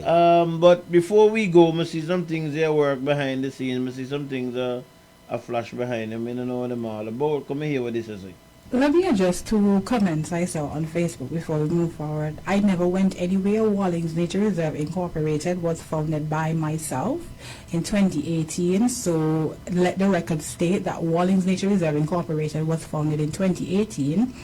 And then basically somebody made a comment saying that I had the worst to say about the government, then lie, point blank period. And yes, not on the Prime Minister radio station, but I'm afraid somebody. I am accustomed to people just bending over and walking backwards. They had the opportunity because a special lease agreement was created and I kept this to myself. And it was written by a lawyer in... Wait, how did you go? Bending over, walking backwards? Who put this on my boy? What is it? Who is it, King? First time here, I'm Virgin. Let me address two comments I saw on Facebook before we move forward. I never went anywhere. Wallings Nature Reserve Incorporated was founded by myself in 2018. Oh, the lady out Wallings. Let the record state that Wallings Nature Reserve Incorporated was founded in 2018. And then basically somebody made a comment saying that I had the worst to say about the government, then lie, point blank period. And yes, not on the Prime Minister radio station, but I'm afraid somebody. I am accustomed to people just bending over and walking backwards. They had the opportunity because a special lease agreement was created and I kept this to myself. And it was written by a lawyer in New York, two lawyers in Antigua, and a team of 5 other persons, and it went up to cabinet quite a few times. And I was very annoyed when I heard what they had to say about me on the cabinet press briefing when somebody reached out to me on Messenger to get information about the company. And when I said to them to send an email and reach out to the legal counsel council, instead of doing that, they reached out to my donor. So I had meetings this Saturday with one donor, so they cut off the funding from that donor, and then they reached out to another donor, and then run going in the media for making look like if, well, I was a tyrant. Wrong smarty. I tell you what the F and the name stand for. Hello, good night, caller. Hello, good night. Hey, what's up? Yeah, I want to know when the sanction is going to be taken off of the yacht. Yeah, Max. It won't be a week, a month, a year, a decade. Analyst. So anybody that fooly? Analyst. Help me. Analyst. Blackie, help me. Let me ask you a question. Have you heard the Prime Minister stating that the sanctions were lifted off the Alpha Nero? Yeah, he said the sanction was lifted off. Where you heard it? Where you heard that? Huh? Where you heard him saying that? Sometime. No. In a parliament or out of Okay. Yeah. Questions to ministers. The Honorable Jeremiah Pingle asked him that question. And he stated, yes, it was lifted. I heard him say that. Well, as I tell you, right, he's a pathological liar, so that's how life goes. But the thing is... No, all I'm saying here, unless... Listen to me. I'm not saying anyone is a liar or anything. Listen to me now. Yeah, go ahead. Yeah, me just state the facts, Virgin. Yep. I heard on the 8th of May, a news portal coming out of the United States stating that the Prime Minister would have said that the sanctions are lifted. Yep. And the news anchor was saying that the sanction wasn't lifted. Yeah, so that's what I heard. I don't know, it could be fake news. Yeah, I just want to know if I'm the only one who heard that. Oh, no, you're not the only person who heard that. So people have to remember what they heard. Okay, man. And the thing is... Hey, yo, the thing is simple now. ABS. And I know this Pumpy... One second. ABS still have the recording now. Just cut out what he says and bring it back. Yeah. Go ahead, Alice. Yeah, so I was just making, I hear Pumpy using one of my quotes. So, I just want him to know it's all, what you call it? It's all a part of life that persons will eventually come around to understand the things that one may what have is the said. quote? What's the quote that Pumpy used? He's about not speaking opinion, but speaking facts. Opinion has a meaning, but most people don't know what that means. But opinion has no relevance in whenever you speak as referring to facts. Opinion is just being heard. The ability to speak and the ability to be heard, but has nothing to do with anything relevant or factual. All right, Analyst. Talk to you later. No problem. Bless up. Good night, caller. Yeah, good night, Beef. Yeah, Mr. Knight was playing the clip last night when the opposition leader asked the Prime Minister about the Alpha Nero. And he did say the sanction was lifted.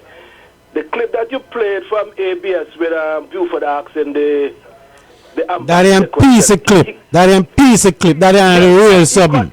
That ain't cut up some boss. Then I really put out everything there. He didn't play the clip from right, good. He played it from when... Nobody with them now. When the Prime Minister said that the ship will be selling 14 days. But he didn't play it what happened before that. Blessed King. Me no on the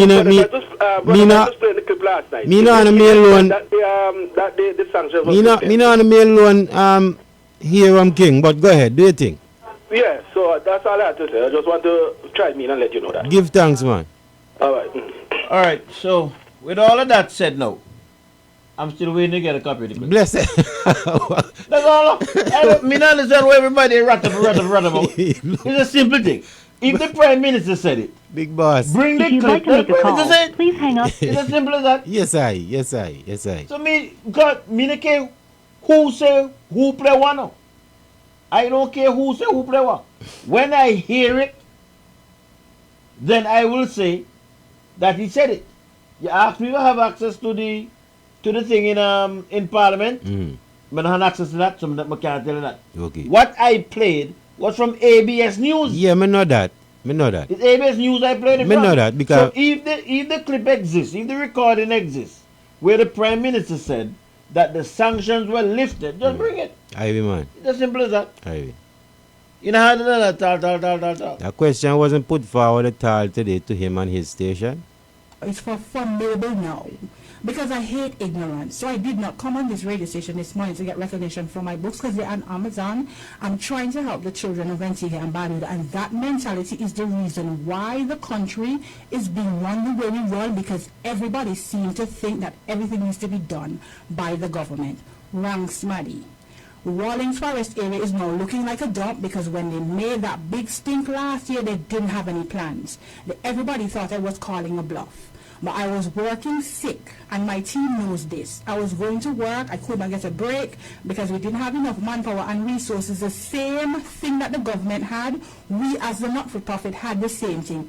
I want to argue, nobody expected the organization to get the international recognition and win things, and I mash up one of the best projects that we had in the Caribbean region because of Bad Mind. Can't say anything better than that because you have St. Lucia and you have other countries now asking us, the expert, to help them to set up something like this. So Antiguans need to get over the hurdle that they seem to have and the gripe they have against me. You all destroyed something that was tangible and that was beneficial to the country because of Bad Mind. So what ends up now operate now? Why, you look like a big corruption. It's all in happy. You know, they take with the woman have to relocate and so on. Yeah. Oh shit. I remember there was something with some signage. And then she eventually there was she have to relocate beef. But what happened to Wallins now? No, now go on over there. The government's supposed to take them over. I mean, hear nothing from that. Okay. I must ask some question about that. I didn't know that. Bush pan the jail and them now. Okay. The government always have authority. The government have a Solicitor General. The government has a department there where the drafters, Mr. Benjamin as the Attorney General and the Principal Legal Advisor. All he has to do, those fellows are so good, is all they have to do is just tell them what you want and they draft it to suit. You never go into a bakery and tell them bread, bun and cheese, a beef. Yes. You have to tell them what is cheese and butter. No, because they know. Well, it's the same thing with the jobs people. They know what to do, but the Attorney General has a duty to overlook them as the principal legal advisor to the government. Perhaps he should have. I'm not saying that he's a busy man. He don't have enough time, but he should have somebody. Based on all this chaos and confusion that led to the little debacle in Parliament that led to the suspension of Mr. Michael. All that come out of the same bill. Because you would have heard, they carry a bit of news on ABS, they showed Mr. Walker speaking to the bill. And I recall when the bill was being passed, he was asking some questions, and somehow some people wanted to lick him down. You would have heard the opposition leader to Mr. Jamil Pringle. He doesn't have a legal background, but he was asking some good questions as well. And those who supported the bill, some of them are in Parliament for, and I am not making no kind of apology for what I'm going to say now. All they are there to do is to add numerical value to the side that wants to hear I. And that I there is AYE. It's spelled AYE. I. I. I have it. Hey. Them are in Parliament for, and I am not making no legal background, but he was asking some good questions as well. And those who supported the bill, some of them are in Parliament for, and I am not making no kind of apology for what I'm going to say now. All they are there to do is to add numerical value to the side that wants to hear I. And that I there is AYE. It's spelled AYE. I. So wait, so some people say that Pringle done. Pompey say Pringle has some good questions. And some people is only in there for numerical value. Yeah, and some people hide behind and dunceness now, deliberately now. Blackie. Yeah. You never hear them deliberately misquote words and so for sound like then directly do them. If I hide behind and dunceness now, what you feel? Me not feeling. Hey, look. Oh, what a lovely night it has been. I'm going home now. Hey, to look at my television. Yeah, you feel good. You see you're happy tonight? We always happy, boss. You know, for job sleep. I'm going to tell you, Tuesday, you can call me and say, Beef, you was right. You know, for job sleep. We never job sleep, we go sleep. When you love for go sleep. But now I go sleep Monday night now. You know that. Jump high, jump low. Eventually you might go sleep. Hey, what a thing. The time in studio, 5 minutes before the midnight hour. Hey, let me take one final call and then we get out of here. Good night, caller. Good night, Biff. Uh-huh. Hey, who is it, Rasai? Yes, I. You still cry? Blackie. Man on the bushes. Man on the bushes. My brother, Yeah. every time, Blackie, you me really calm, me not talk to Beef. Me not talk to Beef. Blackie. Yes, King. Me written some earlier, right, my brother. Yes, sir. And me back you 100% with that. NBA rig. Yes, King. You can tell me a team how one game. Miami bang them the 3 game outright, King. Yeah. Clean, Blow out by 30. You can tell me that though they can't even win a game, one game. Yeah. This is something I set up, man. Aye, Jimmy look. Butler. Listen, oh lad, me say nothing. Listen to me. Jimmy Bucket disappoint me tonight. Then go have to investigate it. No, Jimmy Bucket. Listen to me. Me no watch the losing game and them. The 4th game, me go sleep when Miami manangle them past the second quarter. I'm a job sleep and when I wake up, Miami lose. Hear me say to you now, Rasai. Hear me say to you now. Watch Jimmy Butler game. Jimmy Butler now penetrate. He just bring down the ball and just a pass. Hold on there, Rasai, hold on there, because hold on there, man. I supposed to know basketball, I say. Jablaki tell me how a career, he played with Naya, he had a career in a basketball in the early before he stopped. Let me ask the question. National player. Okay, right. So they understand the game. So let me ask the question. Me love when you ask me for questions. Me love when you ask me questions now. If you pack the paint, right? If you pack the paint, what Jimmy Butler gonna run into the wall? But Beef then the pack no, what that mean? I ask me a question. Beef, you say if they pack the paint, but me tell you. So let me ask the question. So you realize that Boston take Derek White off of Butler now, and either put Tatum or Williams. You realize that? Beef, none of them could mark you. None of them. You Beef, you hear what me Blackie tell you? Listen down. No, you need a part there. None of them could mark you. Beef, they care who they put for the man. All of them know you on J Blackie. You on J Blackie is a sore loser. Sore losers? Come on, man. Boy, hey, see you better. Hey, Blackie. Yeah. You know you couldn't hear Beef when the tournament the series start. No, you can't hear Beef. Beef for so much to chat. You can't hear Beef when Boston lose. Hey yo. Hey, J Blackie. How come now we are so much to chat? Rasai win. Rasai. Hey, my brother. Somebody tell me, I don't remember exactly who tell me that you call him on the radio, but you call him on Joseph program, and you may not say about the NBA rig. So that's how I know you're back. That's how I know you're back. Miami. Right? So you know I'm back Miami all the time. Me never know that. Come on, man. Me and my boy me back never know that. But woman know. Make a talk for J Blackie. You ever tell and after tonight, man I say nothing else to J Blackie about basketball. My hand bet to J Blackie, but I want to bet him to win. Me tell you something here. But I want to bet, you know man? Because me tell J Blackie for the whole year, no team in the NBA as deep as Boston, no team in the NBA as well constructed as Boston. I'm not tell you that because my back Boston, because I know the game. Hold on there. But tell you that for the whole year. I know J Blackie come and tell me he can only hear me when Boston win.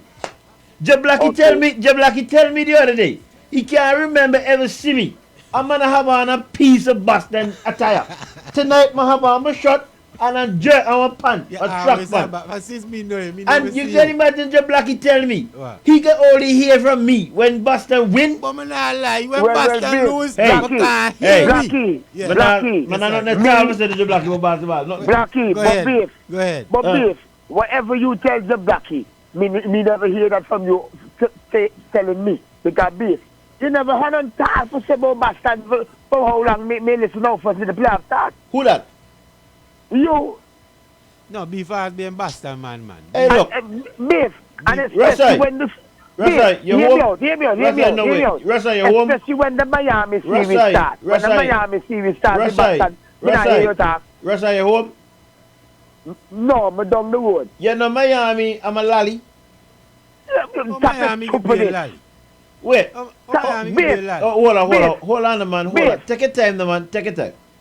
How your season done last year? Yes, sir, Bangawi. How the season done Hold on, man. Wait. Who bang you? But why you go too far? Who bang you last year? Take your time, baby. Make it walk fast. Rasai, hold on. Who bang you last year? Yes, you beef. But how the season hold on there. You win. Who win? Wait. Blackie. Yeah, me not understand this man, you know. Me remember. Remind me.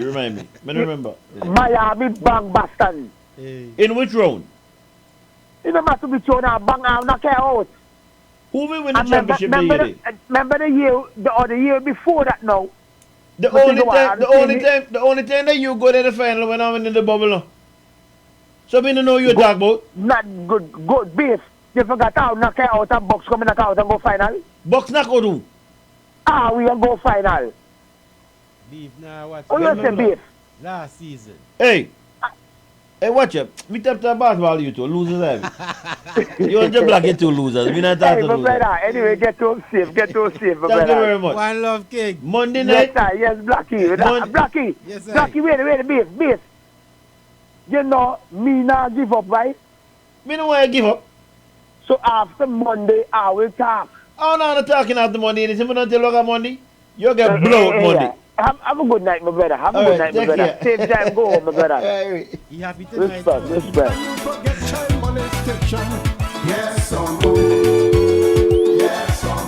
Boy, look them. All of a sudden, NBA ring.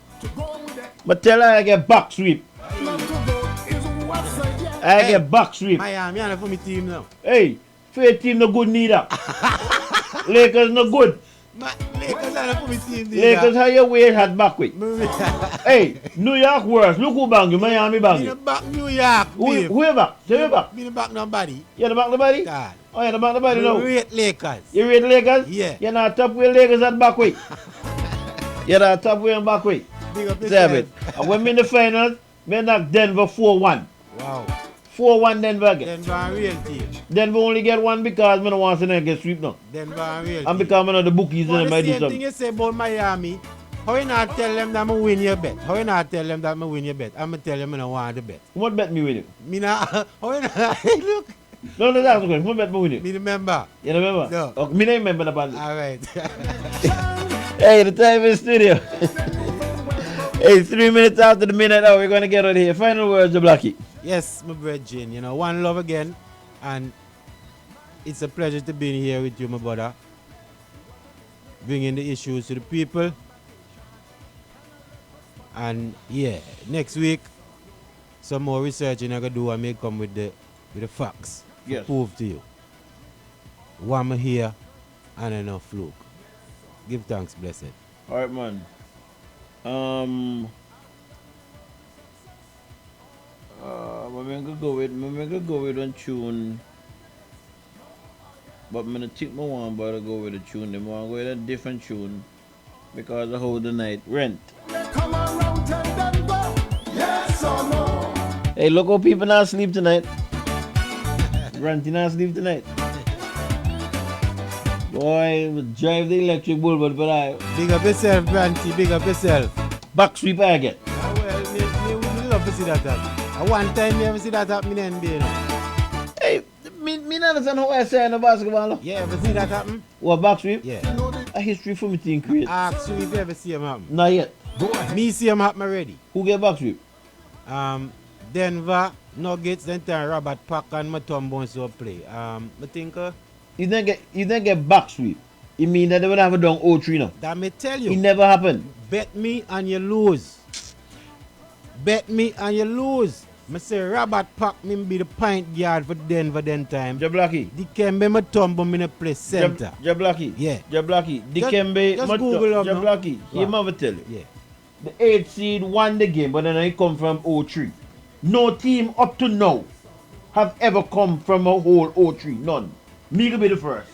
Check them out again, my brother. But I check them, I can tell you. All right. You know what? So how much? So what the series may be? I can't tell you be. But the 8th seed me bang the 1 seed. Aye. That they when Mutombo me play Nuggets. But then no team ever come back from 0-3.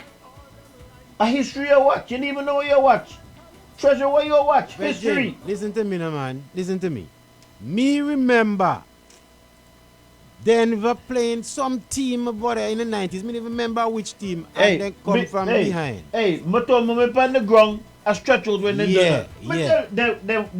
They were not 0-3. Irie. No team in the NBA has ever come, have ever won a series being down 0-3. None. All right.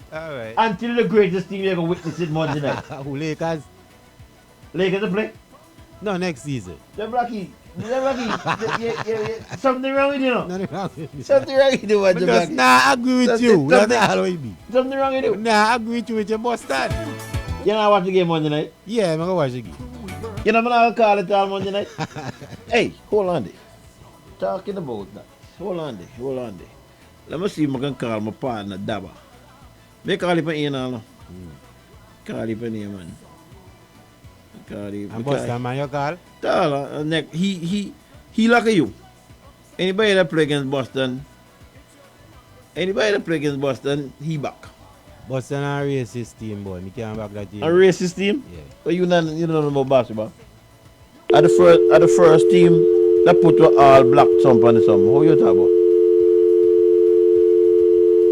Oh boy, hold on there. I need to forget boom bam bam bam bam bam bam bam bam bam bam bam bam. No, I think of the wrong one may use. Wait there.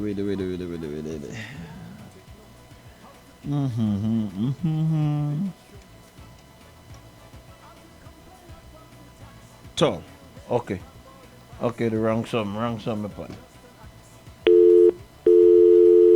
Hold on there. Check out that there. No, I need to call you, man. Nah, get me.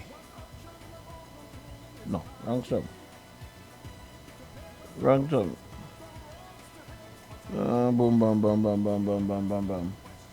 Bam, bam, bam, bam, bam. Let me see if I get it. Boy, so I must have it. I must have it, man. You know, little while, pan ear, you done. Hold on there. One second. You don't give up to me, little while now. Don't give up to her. Give me a break, boy. Don't feel you losing, boy. When you see that the game gone back on and he hold on there. Hey, Daba! Wait, we're going there. Oh, my bad. Hello, good night.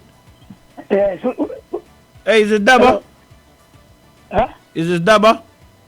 No, wrong number. Okay, sorry about that, King. No, Bless up yourself. Good. Alright. Yeah. Boy, you feel you get it from me tonight? You lie. He lie. Oh, Them boys give you one. They give you one and all, you know. Boys give back one, boy. You and I'll get one. You and I'll get one, though. Hey, well, this season is a good season for me. You and I'll get one, man. Take it easy. Arsenal lose. And now Lakers lose. So. Oh, Lakers, everybody. Well, give me a break. Oh, Lakers, somebody. when we lose the car, 1 o'clock at night, morning, no more we can't find them. No more the Blackie, we can't find them. When I got, you know, if you know me here with me tonight, if you know here with me tonight, when I get here for you, Nina. You know when I get for you, now lead again. Boy, be sorry for you, boy. Boy. Sorry for you. Let me call this. Let me see if I get this next one, boy. Hold on.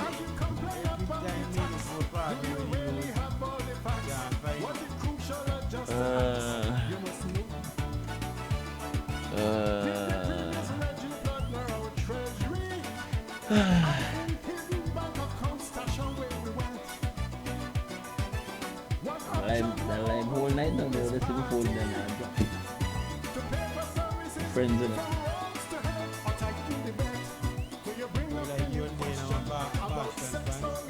Who? What's the what? No. Voicemail now. Okay. When I do with the second game now, deep and like Who? Night? Yeah, Night and Boston fan. Boston the back and losers like okay. Hey, well anyway, let me just say good morning. It was nice being in your company tonight. Hey, thanks much to Blackie for coming through. Blessed King. I never had a bad night, but don't worry ahead about nothing.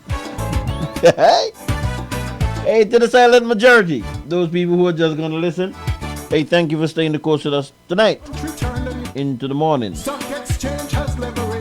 Hey, remember, if it's God's will, we'll be back next Saturday, hey, from 8 p.m. Until then, please try and keep us safe as possible. Hey, for the ladies who reside alone, burn a little extra electricity. Hey, your security is priority number 1. And remember, hey, to keep the Almighty God in your boat, because with Him in your boat, you certainly can smile at the storm. Hey, so until then, hey, keep good. Hey, much love. Hey, be as careful as you can. Until, love you. Hey, this one is just for the Blackie in him. Boy, die.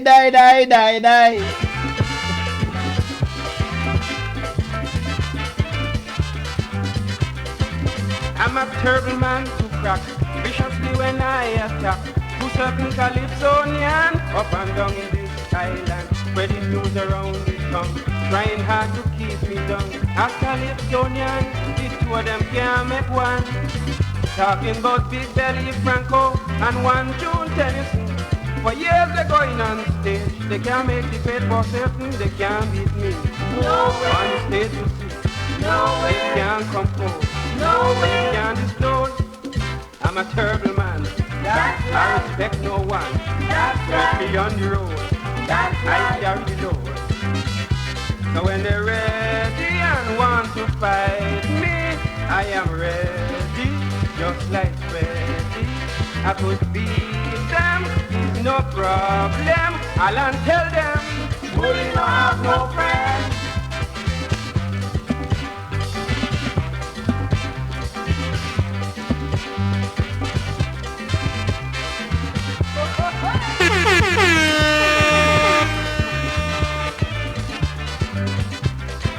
Now they're trying with large shot, trying hard to conquer me. By now they should realize that I'm the hardest nut to crack. I have the ingredients to give a good performance. So don't dig no seal to beat me, they must complete. Before you sing all your calypso and scandalizing me, bring back with money please. For Pepper Pot 1973, they can't beat me. No.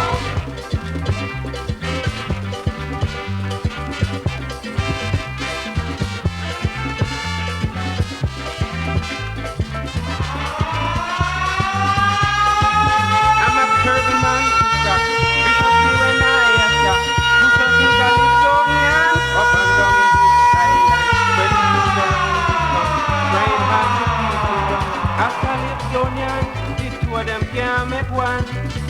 talking about Big Belly Franco and one June Tennyson.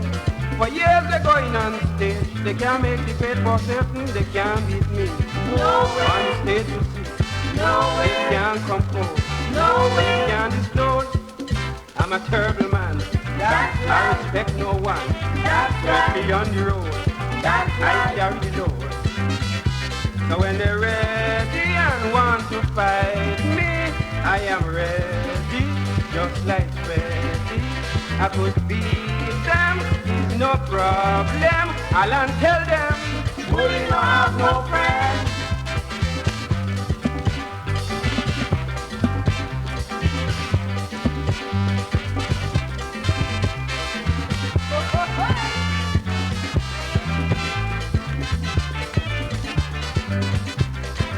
Now they're trying with large shot, trying hard to conquer me.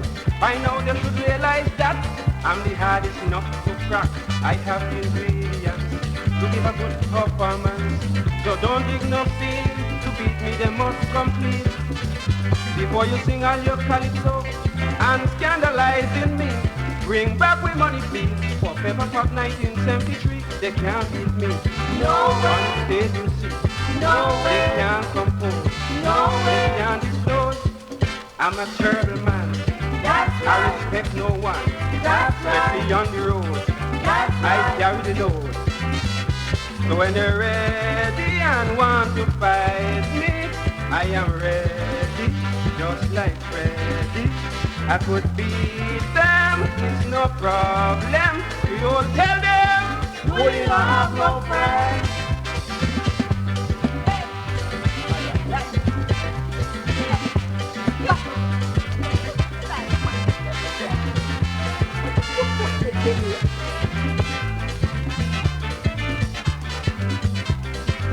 Tell them me ain't had no fear. Trouble when I come this year. To beat them is so simple. They know I am capable. Always singing out of time. Man in front and them behind. They can't please public, but they vex if I make a hit. They have some damn nasty habit. Their mind is too damn nasty. Clean up your own backyard, and then you can tackle me. They can't beat me. No way. On stage you see. No way. They can't compose. No way. They can't disclose.